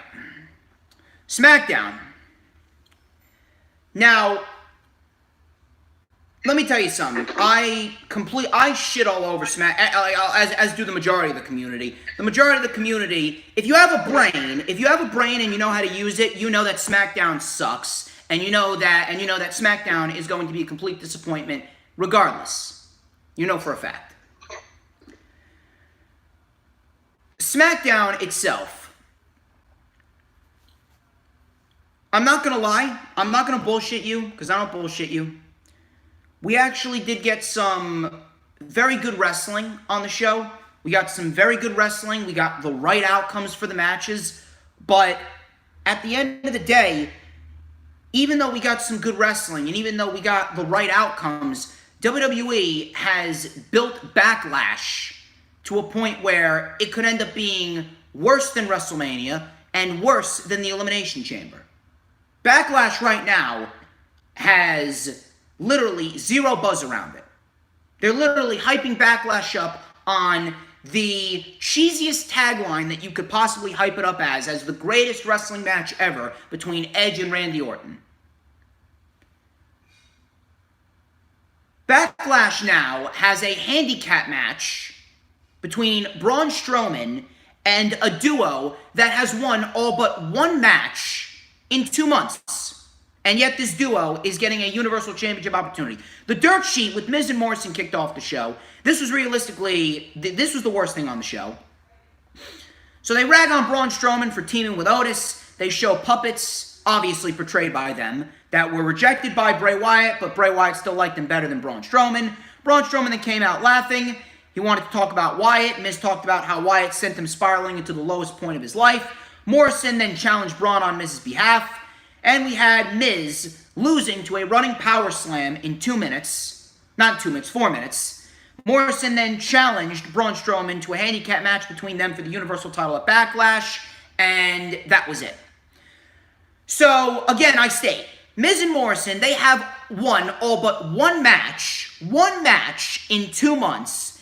And now they're in a Universal title match at Backlash instead of doing the Fiend and I don't know, finally getting the fucking title off of Braun Strowman. The longer that Braun Strowman holds that title, the lower this show's going to sink. The show's already sinking. The show will sink no matter who's the Universal Champion, but with Braun Strowman, it's just sinking a lot faster. Handicap match. What the fuck are you doing? Where's the Fiend? So what you teased at Money in the Bank was for nothing? What you teased at Money in the Bank was for nothing. Do you even want to comment on this? I don't even know why Morrison. Why did they even tease this whole thing with Bray Wyatt? Like, maybe after the match at Backlash, they'll have the Fiend show up and challenge Braun, but, like, I think this was literally just to have one opponent between Wyatt and the Fiend, just so they get some more title chances in for Braun. Terrible, like, having this title on Braun right now, considering it was never supposed to be, and it was too late and too early at the same time, because he should have won it a long time ago, but now he's won it in a point where he shouldn't have. That belt should...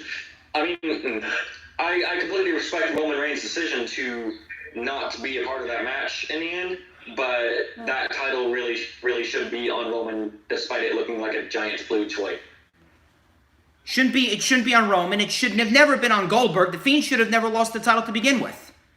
If the Fiend was going to lose the title, there was only one man to do that, and that was Daniel Bryan.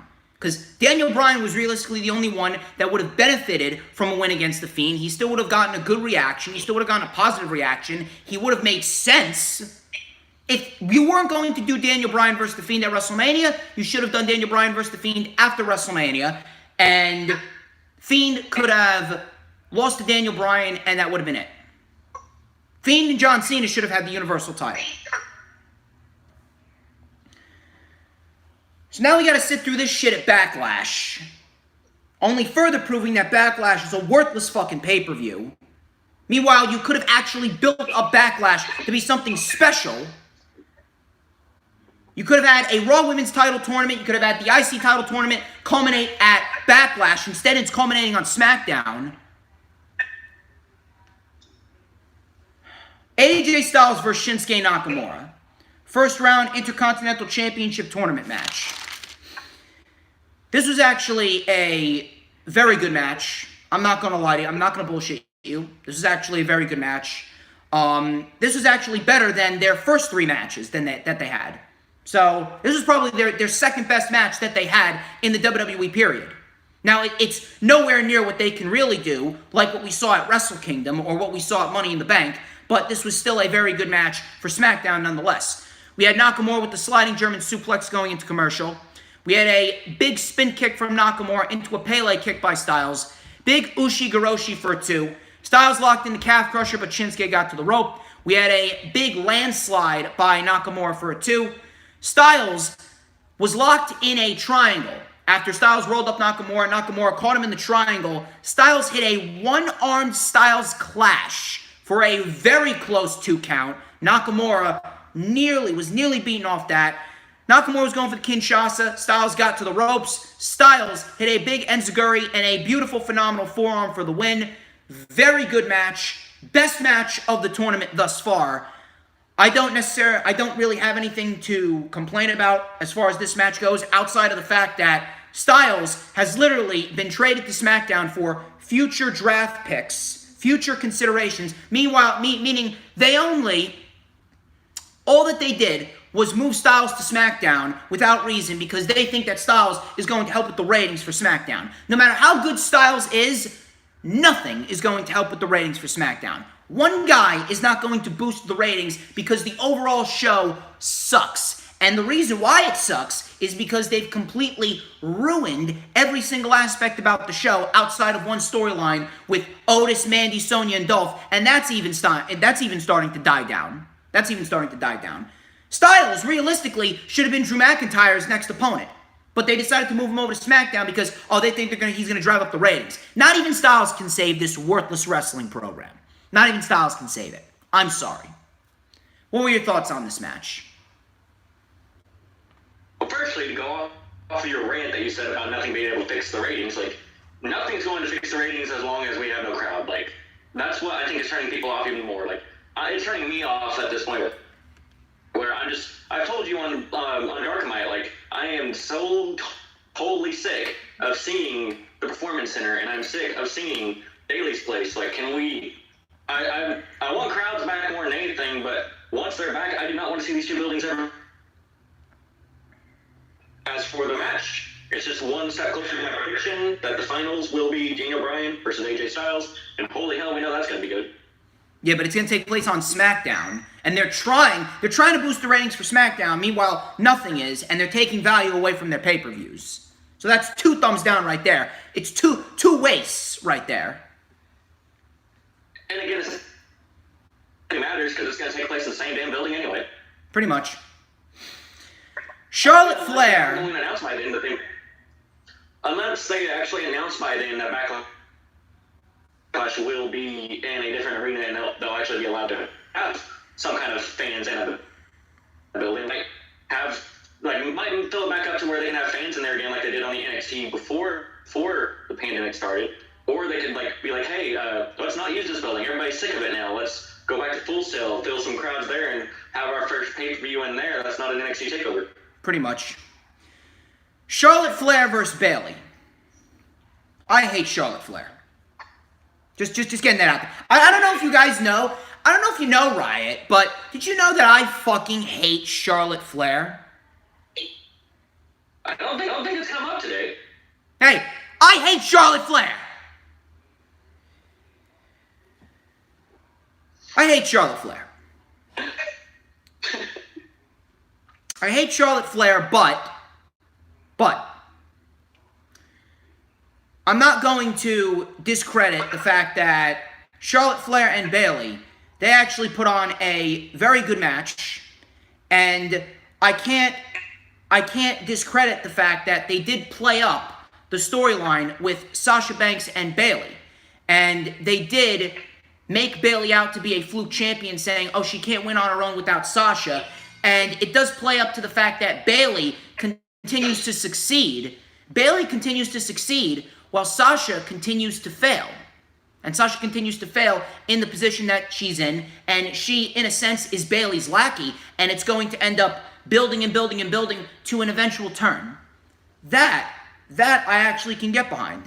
This was actually a very good match. I'm not going to bullshit you. This was probably Charlotte Flair's best match since Rhea Ripley. Charlotte Flair, let me tell you something. She can deliver good matches, but she really does need to be paired with the correct talent.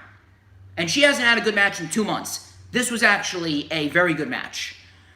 Bayley tripped up Charlotte on the apron. Charlotte ended up sending Bayley over the barricade going into commercial. Bayley then kicked Charlotte into the post. Charlotte with a big fallaway slam in the ring. Charlotte missed the moonsault, but she connected with a big boot for a 2 count. Bayley reversed the Boston Crab into a roll-up. Charlotte then hit the turnbuckle. Big elbow drop by Bayley for a 2. They then traded roll-ups, and Bayley got the win over Charlotte. And Bayley proves she can win on her own. Again, playing up to the storyline. Bayley continues to succeed. Sasha continues to get the short end of the stick, which is eventually building towards that eventual turn. I actually had no problem with this, but like I said, please get Charlotte Flair off of television, period, and I will not complain about the women's division ever again. What were your thoughts on this match? Well, I do have one complaint. You said that Charlotte went into the turnbuckle in this match. Well, remember earlier, I said that thing about how WWE does that thing where they like a certain word, or they like a certain line, and they have to stick it on every show. Well, there's also this thing they do where they like a certain spot in somebody's matches, and they continue to make them do it every single match. A couple of years ago, down to even the end of last year, Braun Strowman, every single match he had, ran himself right into the post, shoulder first. He did it twice at Clash of Champions because he had 2 matches. Charlotte Flair, the one thing that she does is that they stick in every goddamn match she does. She slips and falls right into the middle turnbuckle. Well, speaking of Braun Strowman, he does do this every single time. He does the because at least that's an actual. That is a spot that he is his trademark, but you can't trademark into a post shoulder first. You can't trademark running into a goddamn turnbuckle. Well, apparently WWE can do it. Just to show you this company sucks. Show us I'm talking. Every single match I've ever seen her have a 33. What was one of the last things Charlotte did? She got ran into the turnbuckle. Yep. Money in the Bank 2019. What knocked Charlotte out? She ran into the turnbuckle. Clash of Champions 2019. What ended up knocking her out and making her lose after 4 minutes? She got ran into the goddamn turnbuckle. Can't leave no come.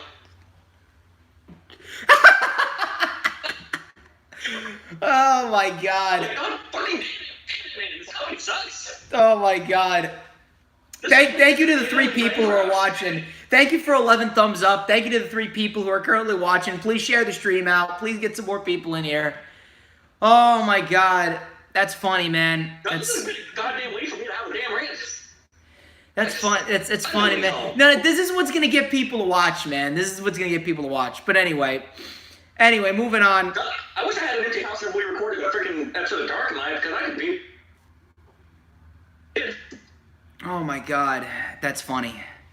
Anyway, Sonya Deville and Dolph Ziggler. Sonya Deville. No, they don't suck all the time, but you know how I roll here, Earl. Speaking of which, because I know that people. Breaking news. Breaking news. Per general manager William Regal, Rhea Riott will team up against Charlotte Flair in a partner of her choosing this Wednesday on NXT. How about that? Anyway, before we move on, you know what I'm gonna do? Here's what I'm gonna do. I'm just gonna comb my mustache and comb my facial hair because I know there's a lot of people out there who are big fans of my facial hair. Because I got this glorious sideburn chin strap combo. What's going on, Amy Amore? Please hit that thumbs up. I got this glorious sideburn chin strap combo, this beautiful new quarantine stash. Oh, I see you, ladies. Anyway, I just got to get that in there. Imagine being so much of a that you want to make fun of the way somebody's freaking facial hair grows. Oh no, trust me. I get a rise out of it, man. I get a rise out of it. People, they just can't help themselves. That is still a form of bullying. That is still a form of bullying, and I can't stand it. You're good, man. You're good. Anyway, Sonya Deville and Dolph Ziggler versus Mandy Rose and Otis. This was actually a fairly decent mixed tag team match. Dolph sent Otis into the steel steps going into commercial. We had Sonya Deville with some kicks to Mandy. Those kicks were actually pretty brutal. But Mandy ended up getting the tag. In came Otis on Dolph Ziggler. Mandy actually came in off the hot tag after Deville tagged herself in.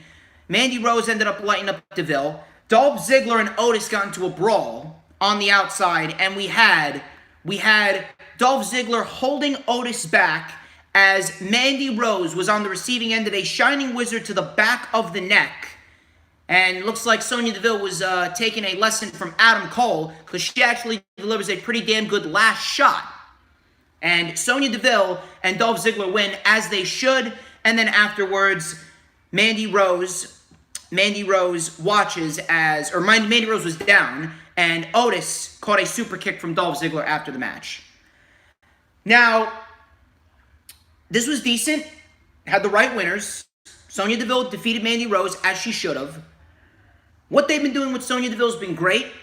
Been very, very well. It's been very, very well built up, has been Sonya Deville. Sonya Deville's promo work's been off the charts. Sonya Deville's been cutting some great promos. We've had Sonya Deville getting 2 wins back-to-back over Mandy Rose. The presentation of Sonya Deville has been great thus far, but here's something that we need to ask. We see a lot of good stuff with Sonya Deville now, but what's going to happen afterwards? What's going to happen after this storyline with Mandy Rose and Sonya Deville? Where does Mandy Rose and Sonya Deville go from here? Now, Mandy Rose is probably going to stick with Otis, and they have their own storyline going there, but what's going to happen to Sonya? Where's Sonya going to go? I don't necessarily know where it's going to be leading to for Sonya Deville. I don't necessarily know what's going to happen. I don't necessarily know whether we're going to see Sonya Deville in more prominent storylines. I'd like to hope, but based on their track record, more likely than not, they're pretty much going to have nothing for Sonya Deville, and Sonya Deville is going to be caught in mid-card purgatory. Now, again, as I've stated, what Sonya Deville has been doing has been great to this point. I just don't have any faith that WWE is actually going to continue this momentum for Sonya Deville after this entire Mandy Rose storyline is over. What were your thoughts on this? Well, okay, so on the match, I am very happy that Sonya and Dolph did win, because it was a good thing that they did not spoil Mandy getting a win over Sonya. They're making me wait on that. That's the good part. They're not 50-50 this whole thing. Yeah. I'm going to do a little bit of fantasy booking with this. Okay. I think what they should do is, if there is, say there's Backlash, and then there's one more pay-per-view.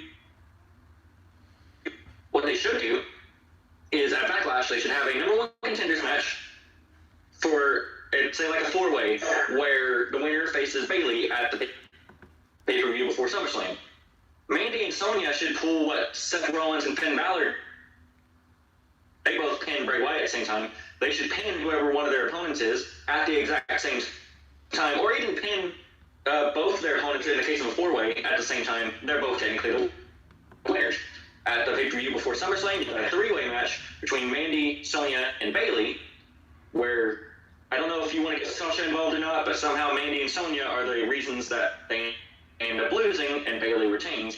And then at SummerSlam, you finally have the blow-off where Rose and Sonya Deville finally get this one-on-one match. Gimmick it or not, just they probably will gimmick it if they do this because they've already had a regular singles match. So have a gimmick match at SummerSlam, Mandy Rose versus Sonya Deville, one match that's actually not a title match. This is going to be where Mandy finally gets her redemption. She finally gets the win over Sonya. That wouldn't necessarily be bad. I wouldn't necessarily mind it. We'll see how that plays out. But can you see Sonya factoring into the women's title picture by the beginning of 2021? Yes, absolutely. I can.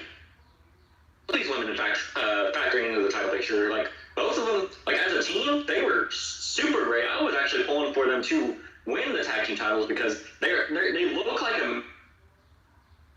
Or what's the word I'm thinking of? They don't look like the perfect pairing, but they work so well together, and they both, like, people call Mandy Rose the Eva Marie. Is totally not that. Like, I can see the criticism behind it, but she is a down time ever was. And as for Sonya, as you said, she pulls a very good last shot. They both have really good knee strikes. Mandy Rose, in fact, has one of the best knee strikes right now. Yeah, I can see both of them being in the title picture by 2021. So we then had a Forgotten Sons promo, and we're almost done with SmackDown, and we'll breeze through 205 Live, and then we'll get to the news, rumors, and reports. So we had another Forgotten Sons promo where they said our blood is on your hands, and now your blood will be on ours. So I actually like what they're doing with the Forgotten Sons, and they're actually building them up with promos in the back. I would actually like to see more of them in the ring, and I would actually like to see them get a few wins. I would not like to just see them be built up in promos because I do eventually see them as tag team champions. Now, I don't have any faith that the company will push them to the tag team titles, but I do definitely see them as tag team champions, and I would like to see Steve Cutler and Wesley Blake in a match with the New Day, possibly at Backlash, and I would like to see them win the titles, even if it's early. I just can't fucking stand the New Day as tag team champions. What were your thoughts on this before we get to the main event? Much like the Forgotten Sons, I have completely forgotten what you just talked about because I do not care about the Forgotten Sons. I mean, you have to give them credit for, putting a lot of effort into what they're doing on the main roster, and I actually been liking what they're doing on the main roster. They're not completely dead yet. I mean, like, more likely than not, they will be by the summer, but they're not completely dead yet.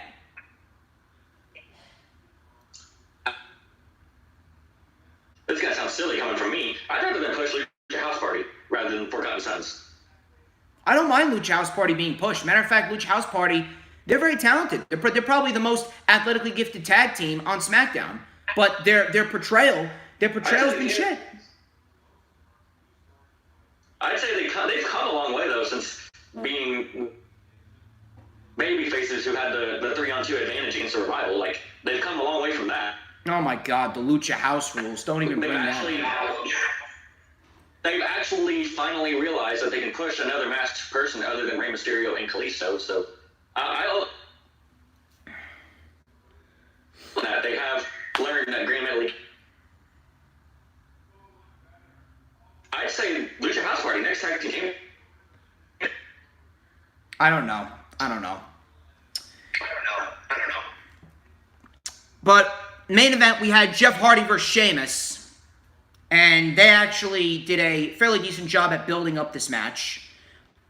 Jeff Hardy is now on his last run in the WWE, according to the video packages. This was good. I would say. The only thing that I don't like is the fact that they sacrificed Sheamus' momentum only to have Hardy go into the finals. More likely than not, Jeff Hardy's going to be cost by Sheamus, and we're going to have Sheamus and Hardy at Backlash. Meanwhile, we just saw it here.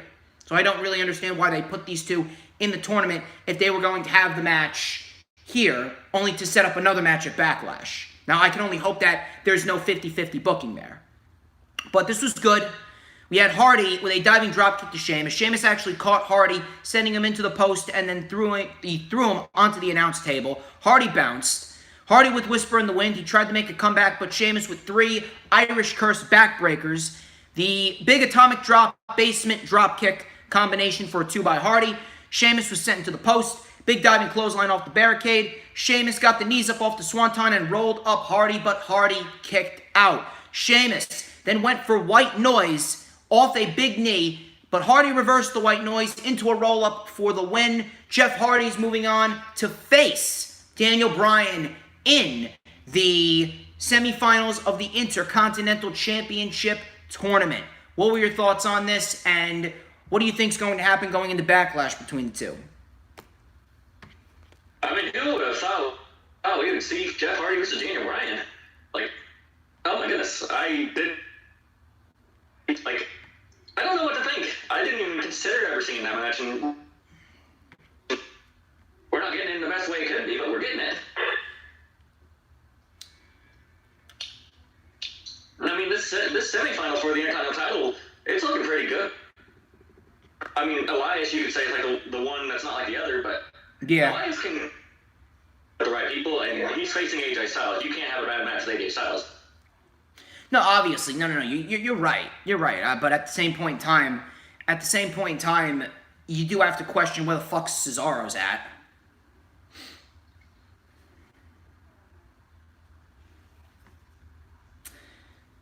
I mean, we'll see. I heard none of that. No, I said, you have to question where the fuck Cesaro's at. That's the thing. Oh, right. And you want to know what's the funniest thing after this week is, okay, I don't have any credibility saying this, I'm missing anyway, even though I haven't watched SmackDown this week.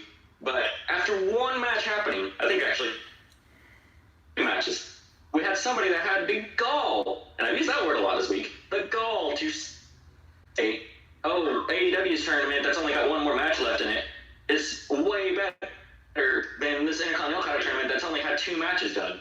Like, wait for the damn tournaments to be done before you actually judge that, please.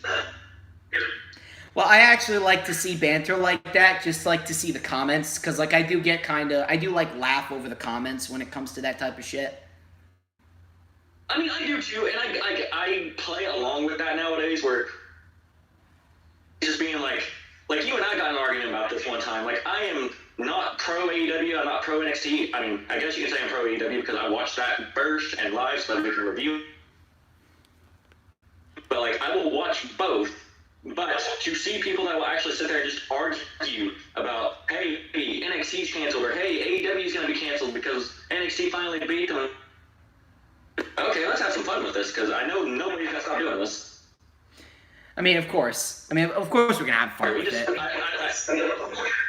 I'm sorry that we trailed off from talking about the Wednesday Night War, so... No, it's good. We're just gonna breeze through 205 Live, and then we're gonna get to news and rumors, and then we'll finally get out of here, because I know we're coming up on 2 hours, and props to the 2 or 3 people that have stuck by us. We have 13 likes. Hopefully we can get to 15 likes before we end the stream. Please share the stream out. Please promote. But 205 Live, it really wasn't anything too special. We had a basic tag team match between Oney Lorcan, Danny Burch, and Ever Rise, rematch from NXT. Oney Lorcan and Danny Burch get another win, and I do expect them, like I stated on Wednesday, I do expect them to get the tag team title opportunity at TakeOver in Your House against Imperium. Do you want to comment on the match, or do you want to just move on to the main event? I mean, same thing as I see Lorcan and Birch getting wins until they lose all over again. Happens every single time. But we actually got Tyler Breeze versus Isaiah Swerve Scott in the main event. This was actually a damn good match. I'm not even going to lie to you. They did play up the fact that Scott was off from the opening bell, considering what happened in the interim NXT Cruiserweight Championship tournament. And I do actually like the fact that they were playing that up. His frustration was quite obvious. Scott then uncorked a right hand that fucking rocked Tyler Breeze right in the side of the jaw. We had a big punt kick. Breeze was sent into the barricade. We had a roll-through flatliner, which is beautiful by Scott. Deadlift German suplex by Scott for a 2. Breeze came back with the supermodel kick. Scott ended up hitting the confidence boost, which is this modified Meishinuku driver out of the corner for the win. Damn good match. Isaiah Swerve Scott gets the win. I can only hope that Isaiah Swerve Scott is in the NXT Cruiserweight Championship title picture by the end of the year. I know I said that this was Scott's year, and his momentum, he's another one. There are so many people whose momentums have been halted due to the pandemic, and he's one of them. So I do definitely hope Scott definitely gets back into the title picture by the end of the year. What were your thoughts on this match? And then we can get into the newsrooms and reports. I have no thoughts on it other than Tyler Breeze, please keep having short hair for as long as you can, because it's a lot better than what it used to be. Anyway, that wraps up the weekly show reviews. I know we spent almost 2 hours on that. I apologize, but you know that we got to go in depth about this. But we're going to go into the news, rumors, and reports. So, for the news, rumors, and reports, Pro Wrestling Sheet reported a week ago that Drew Gulak had been released by WWE. However, reports came out saying that Gulak actually elected to let his contract run out, and he did not resign. There is no 90-day no-compete clause. Therefore, Drew Gulak is free to work wherever he likes. Ringside News and Sean Ross Sapp both confirmed this. And you know something? If this is the case for Drew Gulak, good on him. Good on him. And Drew Gulak, let me tell you something. Drew Gulak, he was an excellent talent in 2019. 2019 was a breakout year for Drew Gulak. He developed a new aggression, developed a mean streak. He won the Cruiserweight Championship. He had some great matches with Lorcan, great matches with Nice, had a great match with Lio Rush. He got called up, drafted to SmackDown in the draft, and we really found out what Vince McMahon really thinks of Drew Gulak. And he was buried by Braun Strowman in 2 minutes, and then lost to Kalisto in 3 minutes, taken off of television for 4 months, only to be given a storyline with Daniel Bryan. And let me tell you something. The storyline with Daniel Bryan and the partnership with Daniel Bryan, even though it did give Drew Gulak a purpose, Drew Gulak knew, just like the majority of us knew, that this was not resulting in anything. This was not resulting in anything, and if it did result in something, it was more than likely resulting in Drew Gulak losing to Daniel Bryan after he turned heel on Daniel Bryan, because Vince McMahon did not see anything in Drew Gulak. Unless your name is Goldberg, Roman Reigns, Charlotte Flair, Alexa Bliss, John Cena, Seth Rollins, unless you're one of those guys, Vince McMahon doesn't see anything in you. Unless you're one of these corporate cocksuckers, unless you have a famous last name, or unless you're a 6'5", 260-pound muscle man, Vince McMahon does not see anything in you. Therefore, he doesn't see anything in Drew Gulak. And Drew Gulak, more likely than not, was smart enough to know that he wasn't going anywhere. He wasn't going anywhere on the main roster. And it sucks. So I actually have no issue with what happened here with Drew Gulak. And if he elected to let his contract run out, good on him. He actually wanted more money. And you know something? I don't blame him for wanting more money. If you're going to have him work during this pandemic, especially after all the piss poor treatment that the company put him through, I would have asked for a pay raise too. You know, I don't work for just any normal payment. I have no problem with what Drew Gulak did.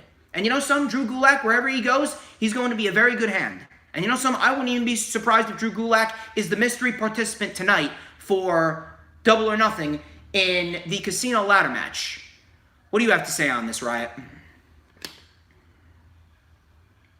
Well, to say what I need to say on this, I'm going to reiterate a tweet that I sent out earlier, actually just 21 hours. I'm going to change up the words a little bit, though.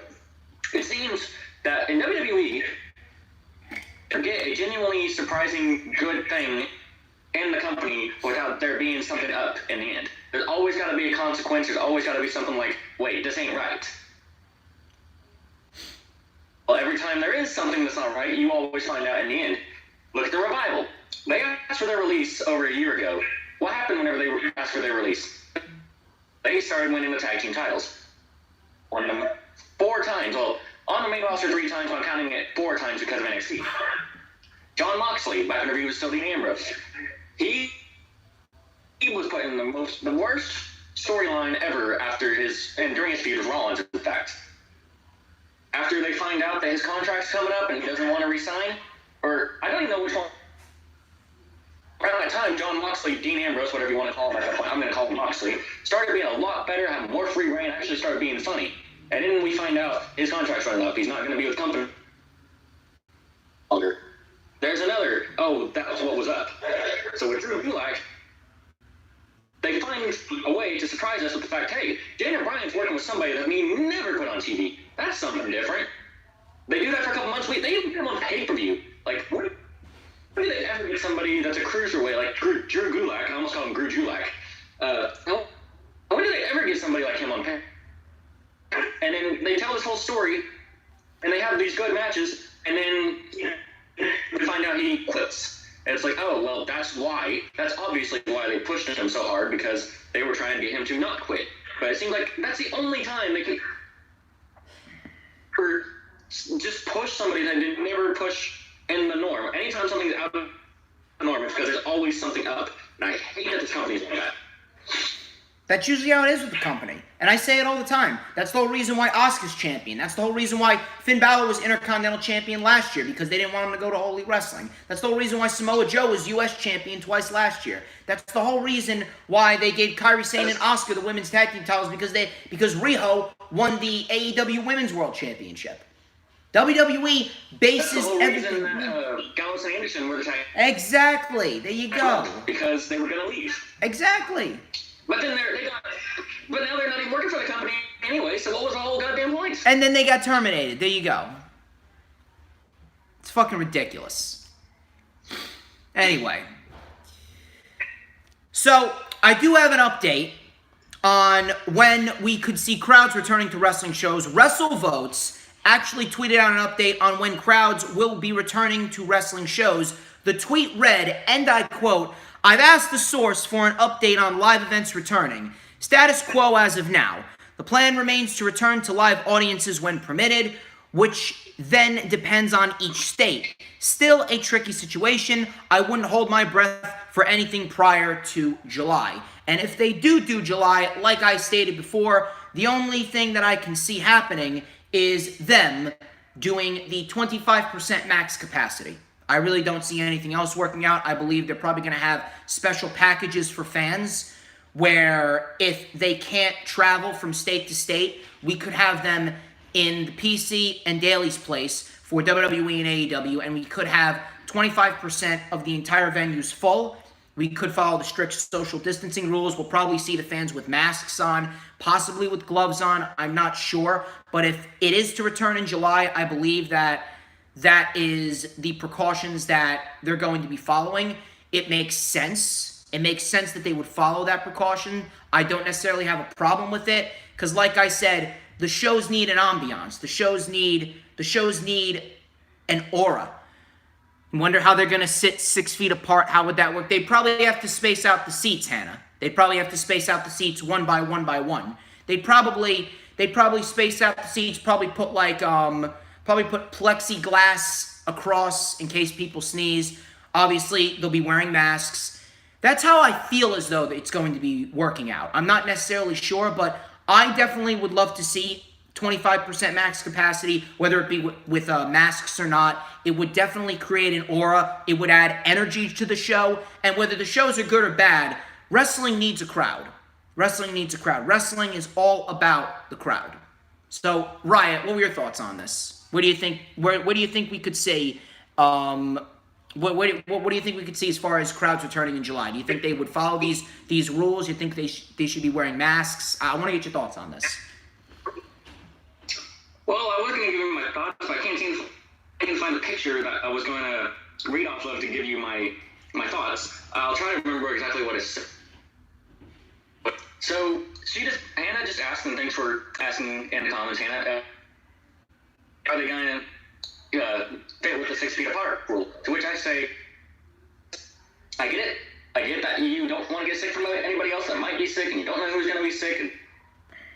But I don't necessarily think that a virus can just not spread if you're just 6 feet apart. Like, what kind of to say that you can be 6 feet 1 inch apart and you'll be fine, but be 5 inches close and you'll somehow get sick? I feel as though... Here's my story about this. Yeah. Can I just tell my story about this? I have had several times since January that I don't even want to say the word sick, but I've been more just so, like, almost like a flu. Like, it's always been allergies this whole time, or just a bad cough. Yeah. Back in February, whenever a lot going around saying, oh, we've got the flu, never really came about the virus until after it became a state of emergency, but everybody just saying, oh, we're all getting the flu. A lot of people got over it at that time. I was to a point where I just could not stop coughing, even whenever I was trying. If I stood there and kept talking to my guests when I was at work, I could stop coughing, but if I wasn't talking, I just had a cough that would not go away, and it was there for like 2-3 weeks. And it was like it would come, and it'd go, and I'd go out in public, and start over again. And it was like that cycle. I think that this virus is all that really is. I think it's just a different form that people think that we really can't find a cure of, but some people have actually gone to be like, this has been like the easiest thing to get over, whereas there are some that I understand might be immunocompromised and affects them a lot worse than it does some others that aren't as compromised. But I really don't think we should be living in fear of this. I do think that we should have regulations in place still, because I work at a casino, and I don't want to go too much on my life story about this because we're talking about a wrestling podcast, but listen, I work at a casino where we're having to have a maximum of 3 people at a table, which is fine. We got to have regulations for whenever anything opens up at some point. But I just have the regulations. Don't live in fear that you're going to get sick. I don't think getting sick is an immediate, death. Sorry, I had... No. I get it. I mean, at this rate, we'll just have to wait and see what happens, because I've been hearing all these rules about 25% max capacity, possible face masks, following the social distancing rules. I just don't know how it's going to work out, especially considering that there's a lot of people saying that we could end up seeing a relapse in the fall when flu season hits. So I don't necessarily know what's going to happen there. What's always going to happen? It doesn't matter if we start going back to crowds and that happens, or if we never go back to anything and that happens. When it comes to fall, this is going to happen, because anytime the weather changes, maybe not everybody, but there are a good that do start getting sick. I get sick around those times every year. The only big reason so many people caught this virus back in March at that exact time was for that. It was coming up on spring. Spring fever was coming. The flu was starting. Everybody was getting all these things at once. It was spreading it like wildfire. Had it not been for that, I do not think this virus would have spread as quickly as it did. If it was May by the time this virus hit us, I don't think such an impact on it as we did, since it did start in January instead of May. I mean, it's a reasonable assessment. Again, we'll just have to wait and see how it plays out. I can only hope that we're going to see some semblance of normality in the summertime, whether it be for wrestling. I hope we have an actual audience to go off of, and not I love AEW putting the wrestlers in the audience as much as they, but they're not really giving us a reception of what the crowd or what fans feel. They're just giving us a reception of what AEW wants us to give off, and you don't want to do that for too long because that's just going to have like that WWE effect where they're just going to tell us exactly what they want us to think.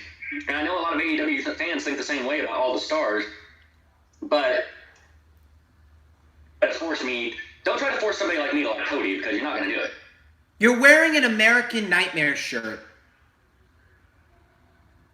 I bought this shirt 2 years ago. Get off my back. I didn't hate Cody at the time, okay?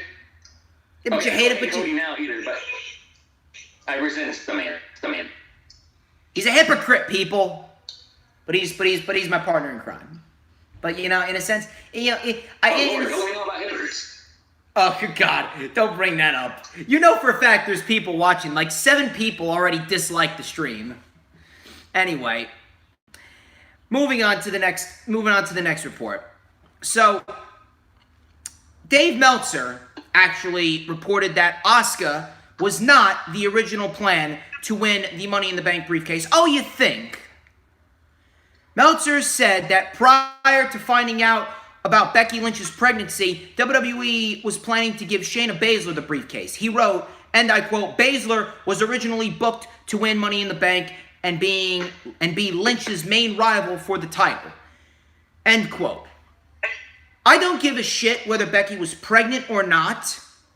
Shayna Baszler, she didn't need to win Money in the Bank, but at this rate, she needed to win Money in the Bank after the fact that they fucked her over at WrestleMania.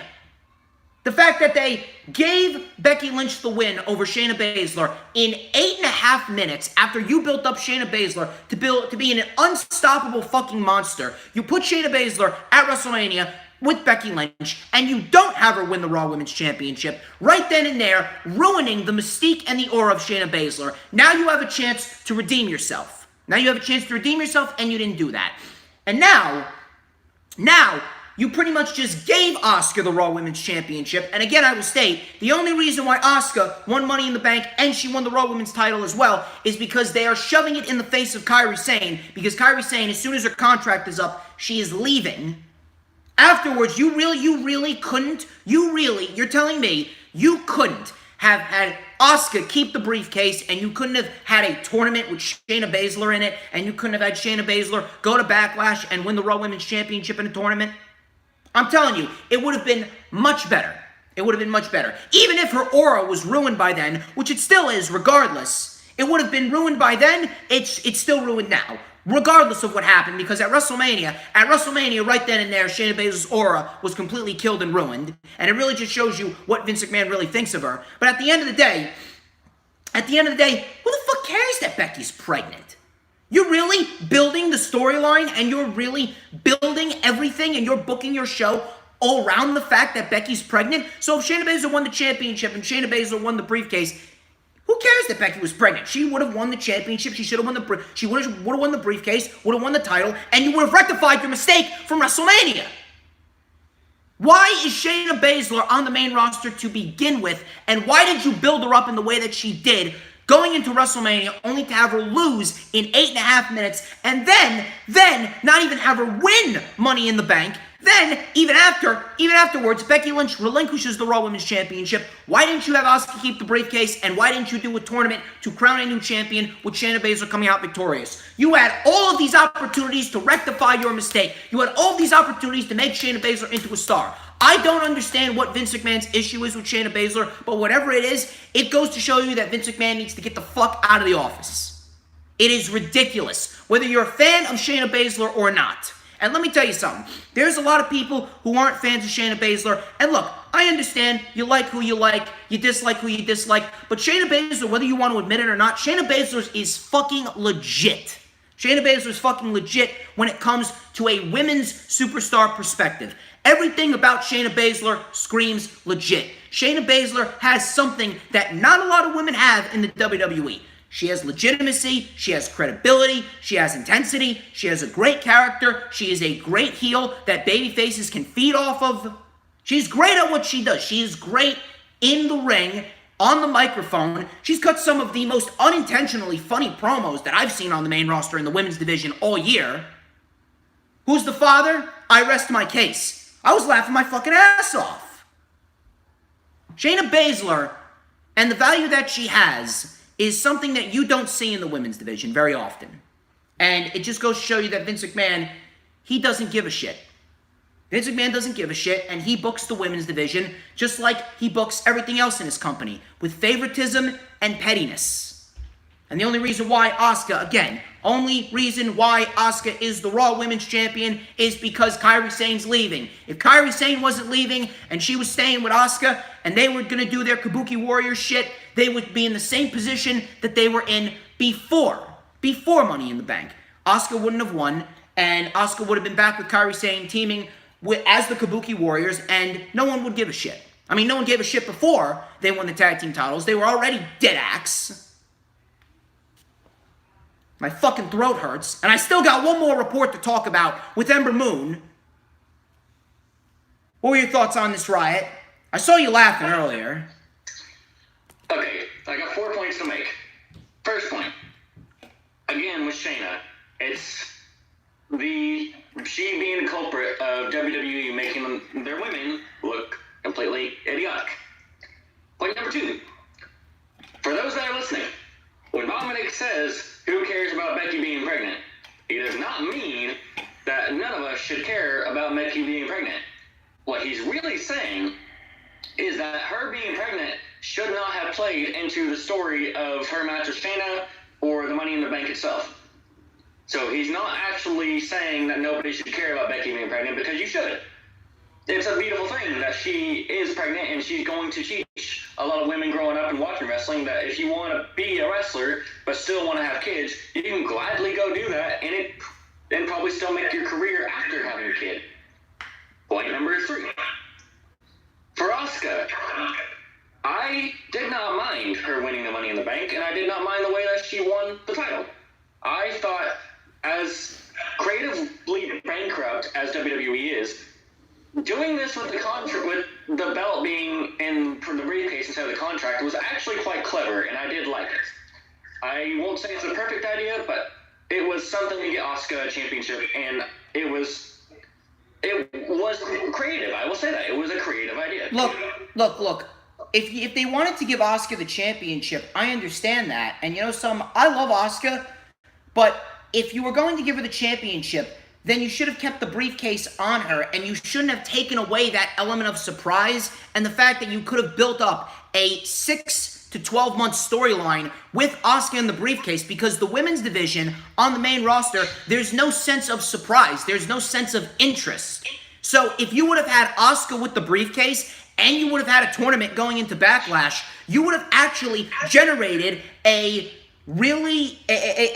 sense of interest in the women's division. You would have generated a buzz in the women's division on the main roster. You would have generated something for the people watching at home to invest their time in, as far as the women's division on Raw goes, at least. Because I don't really know what the fuck the women's division on SmackDown has outside of Bayley and Sasha. But regardless, you would have actually given the Raw women's division a shot of adrenaline. You had Asuka with the contract and that surprise element and a tournament going into Backlash. You could have built Asuka up for 6 months. You could have had her cash in on Shayna. You could have continued to build up Shayna as that unstoppable monster that we know she should have been. And eventually, you could have had Asuka and Shayna cross paths. Well, I will get to Shayna in a moment, but to finish my point number 3, the reason I didn't mind it at all is because now, to quote a great man known as Adam Wilborn, Asuka has basically won WWE. She has beaten the game. She has won the Royal Rumble. She has won Money in the Bank.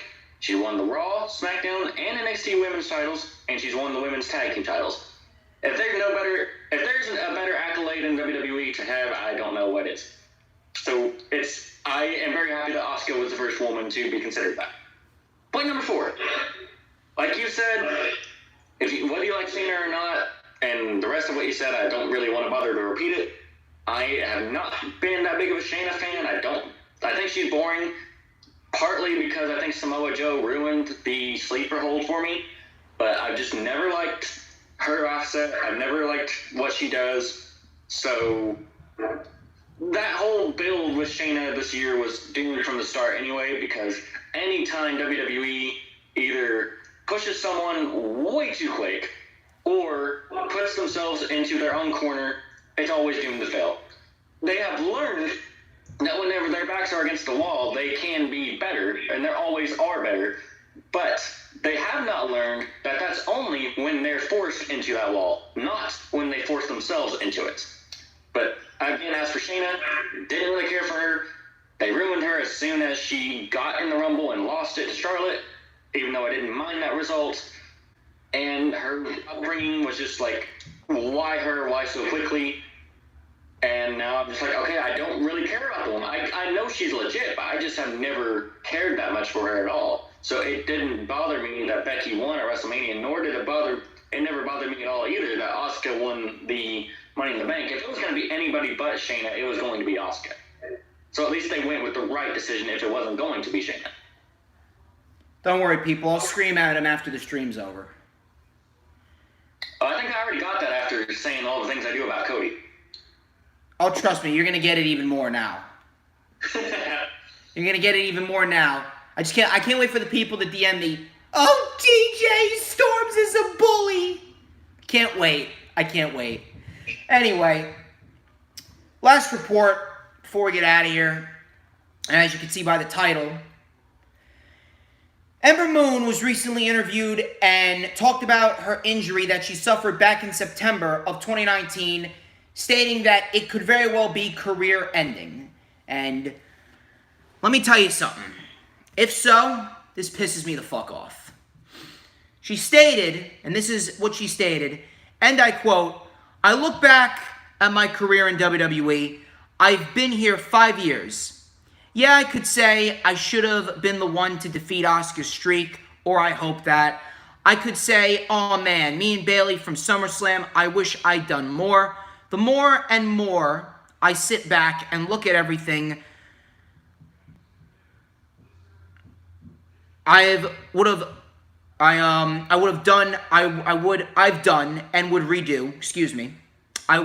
and would redo. I think about my injury currently, realizing that I may have a career-ending injury."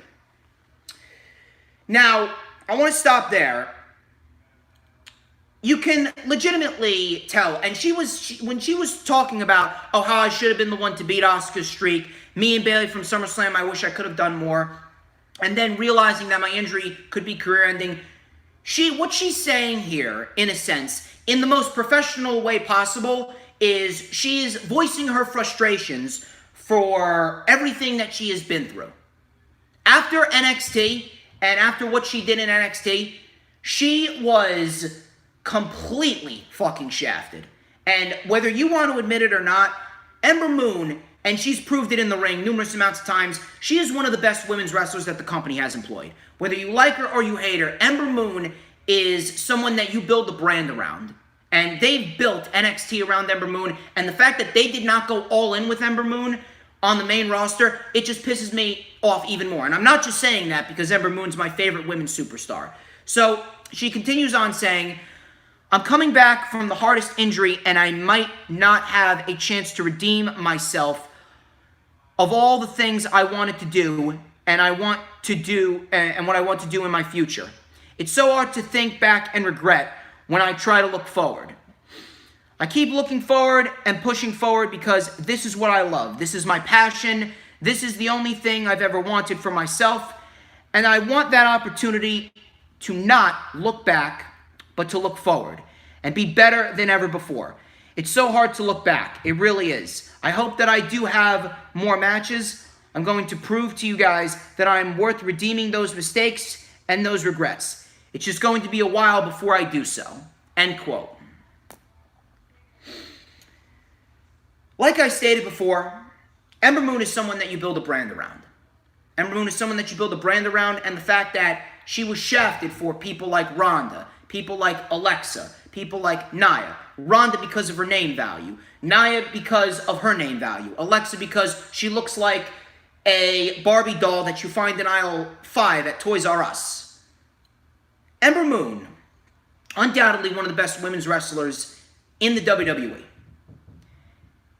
She was barely given an opportunity, shafted at every possible solitary second.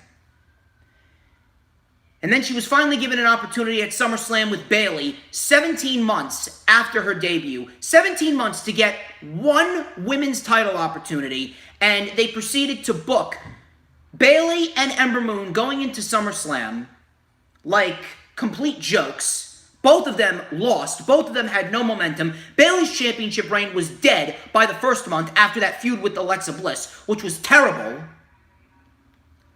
The match at SummerSlam was rushed, uncoordinated, sloppy, went 10 minutes. 10 minutes, barely given an opportunity, and again, it really goes to show you what Vince McMahon really thinks about women's wrestling. And then she was put in a 24/7 title chase. A 24/7 title chase where she was running around like a clown running out of a car, running out of that tiny-ass car at a circus, with 7 other women, some of them being some of the most talented women in the world, like Asuka. Asuka was in there, Ember Moon was in there, and during that 24/7 title chase, she ruptured her ankle. She ruptured her ankle in that 24/7 title chase, further proving that the 24/7 championship shouldn't have been instituted to begin with. And this is why I shit on everyone that supported the 24/7 title since the moment it was introduced. And I stick by what I say. If anyone still supports the 24/7 title, you are the exact fucking problem with professional wrestling, and I have absolutely no respect for you as a wrestling fan whatsoever. 24/7 title, it is a fucking joke. It's not funny. It's not entertaining. If you find it funny or entertaining, you are the exact fucking problem with the wrestling community. You are the exact fucking problem with the wrestling world, and you do not deserve to even utter a word about anything professional wrestling related. It was the 24/7 title bullshit, whether it was USA's idea or WWE's idea, and even though it may have been USA's idea, I don't even give a shit. I don't give a shit. Even though it was USA's idea, I don't even give a shit. Because at the end of the day, it just goes to prove to you that Vince McMahon doesn't have the fucking balls to stick up to USA, and he'll suck off USA's cock because USA is paying Vince McMahon all his fucking money. What? Are you done? So I can... No, I'm not done. The fact that I have to read this, shit, I have to read the fact that one of the best women's wrestlers in the world has a career-ending injury because of some 24/7 title bullshit. It is fucking disgusting. It is absolutely disgusting. Vince McMahon, USA, should be absolutely ashamed of themselves. Absolutely ashamed of themselves for not even giving this woman the opportunity. And then just a month after her first women's championship match, you put her in a 24/7 title chase, which ruptured her ankle to begin with. And now she may not even get that opportunity. I feel terrible for Ember Moon. I feel terrible for this woman. After everything that woman did in NXT, the feud with Asuka, and she put on one of the best women's matches of the modern era with Asuka at NXT TakeOver Brooklyn 3. I saw that live. I still remember watching that in my basement. I remember that. Then she got an NXT Women's Championship title reign. She had a great feud with Shayna Baszler. Called up to the main roster after WrestleMania 34. She lost her undefeated streak. She was pinned for the first time by Sarah Logan, of all people, while she was still a part of the fucking Riott squad. You gave Alexa Bliss the women's Money in the Bank briefcase. You gave Ronda Rousey a title opportunity at SummerSlam after she had, 3 fucking matches? It absolutely disgusts me. It really does. And my throat's on fire. My throat's on fire after yelling and screaming. I don't even know what else I can say at this rate. I can only hope and pray that Ember Moon comes back better than ever. But even when she does, do I have any faith that WWE is going to push her? Do I have any faith that WWE is going to give her the opportunities that she deserves? Absolutely not. What faith have they given you, and what faith have they given me? Same bullshit. It just goes to show you that WWE has no regard for the talent that they have, and they will willingly put the talent out there, embarrassing themselves, even if it could end up risking their careers. 24/7 title should not even have been instituted, and if you support it, I have no respect for you whatsoever. I'm done now, Riott. Oh, you're done, Storms? Yes, I am I done. didn't know if that was going to end. Okay, my thoughts on it. I've only ever seen 3 matches with her live. I was at an NXT house show whenever she defended the NXT Women's title against, I believe it was Bianca Belair. I think that was during the time that she was facing Bianca on all the house shows, because good grief, they can't stop repeating stuff on house shows. Luckily, those are over. I watched her lose the NXT Women's title to Shayna Baszler at NXT TakeOver New Orleans, and subsequently watched her debut with Nia Jax on the Raw after WrestleMania. As far as her NXT run goes, she was actually, like, her last match with Asuka in NXT was the entire reason that I gained so much love for Asuka, and the reason I loved Ember Moon, or started to, because whenever they first built her against Asuka, I just was like, they're just building 2 undefeated people here. It's not really anything new. And then they did that match at, I believe, TakeOver Orlando, and it was a lot better than I anticipated. It had a very great finish to it, and her build to TakeOver Brooklyn was a whole lot better, because it wasn't just somebody going, oh yeah, I'm definitely going to do this because I'm the best person here and you all should love me. She was more like, you know, I've lost once, I don't want to lose again. I got to make sure I win this time. She lost again anyway, but at least they built her a lot better to that second match than they did the first one. And then all I can remember from her main roster run now is, like you said, losing to Sarah Logan in a match that was completely pointless, and her throwing a hissy fit because she was playing Switch at work. What? Do you not remember that? No, I don't. I don't know.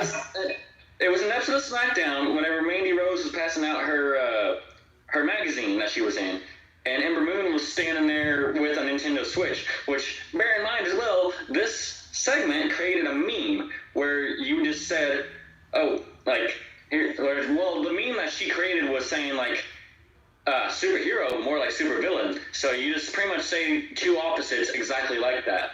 Like, oh, DJ Storms, me like JD Clouds. Pretty much. That's how stupid it was. That's how much of a meme it became. So, in that segment, she says that, and then I think it was Sonya Deville that came up. She slapped the Switch out of her hand, and then Ember Moon threw a goddamn childish fit about it. Just a tantrum, and I'm like, how are we supposed to see this woman legitimately? It's the WWE main roster. How can you take anyone legitimate? And to add, like, I can't even have my phone on me at work. I can be working. So how in the world is she allowed to have a Nintendo Switch in her hand while cutting a promo at work?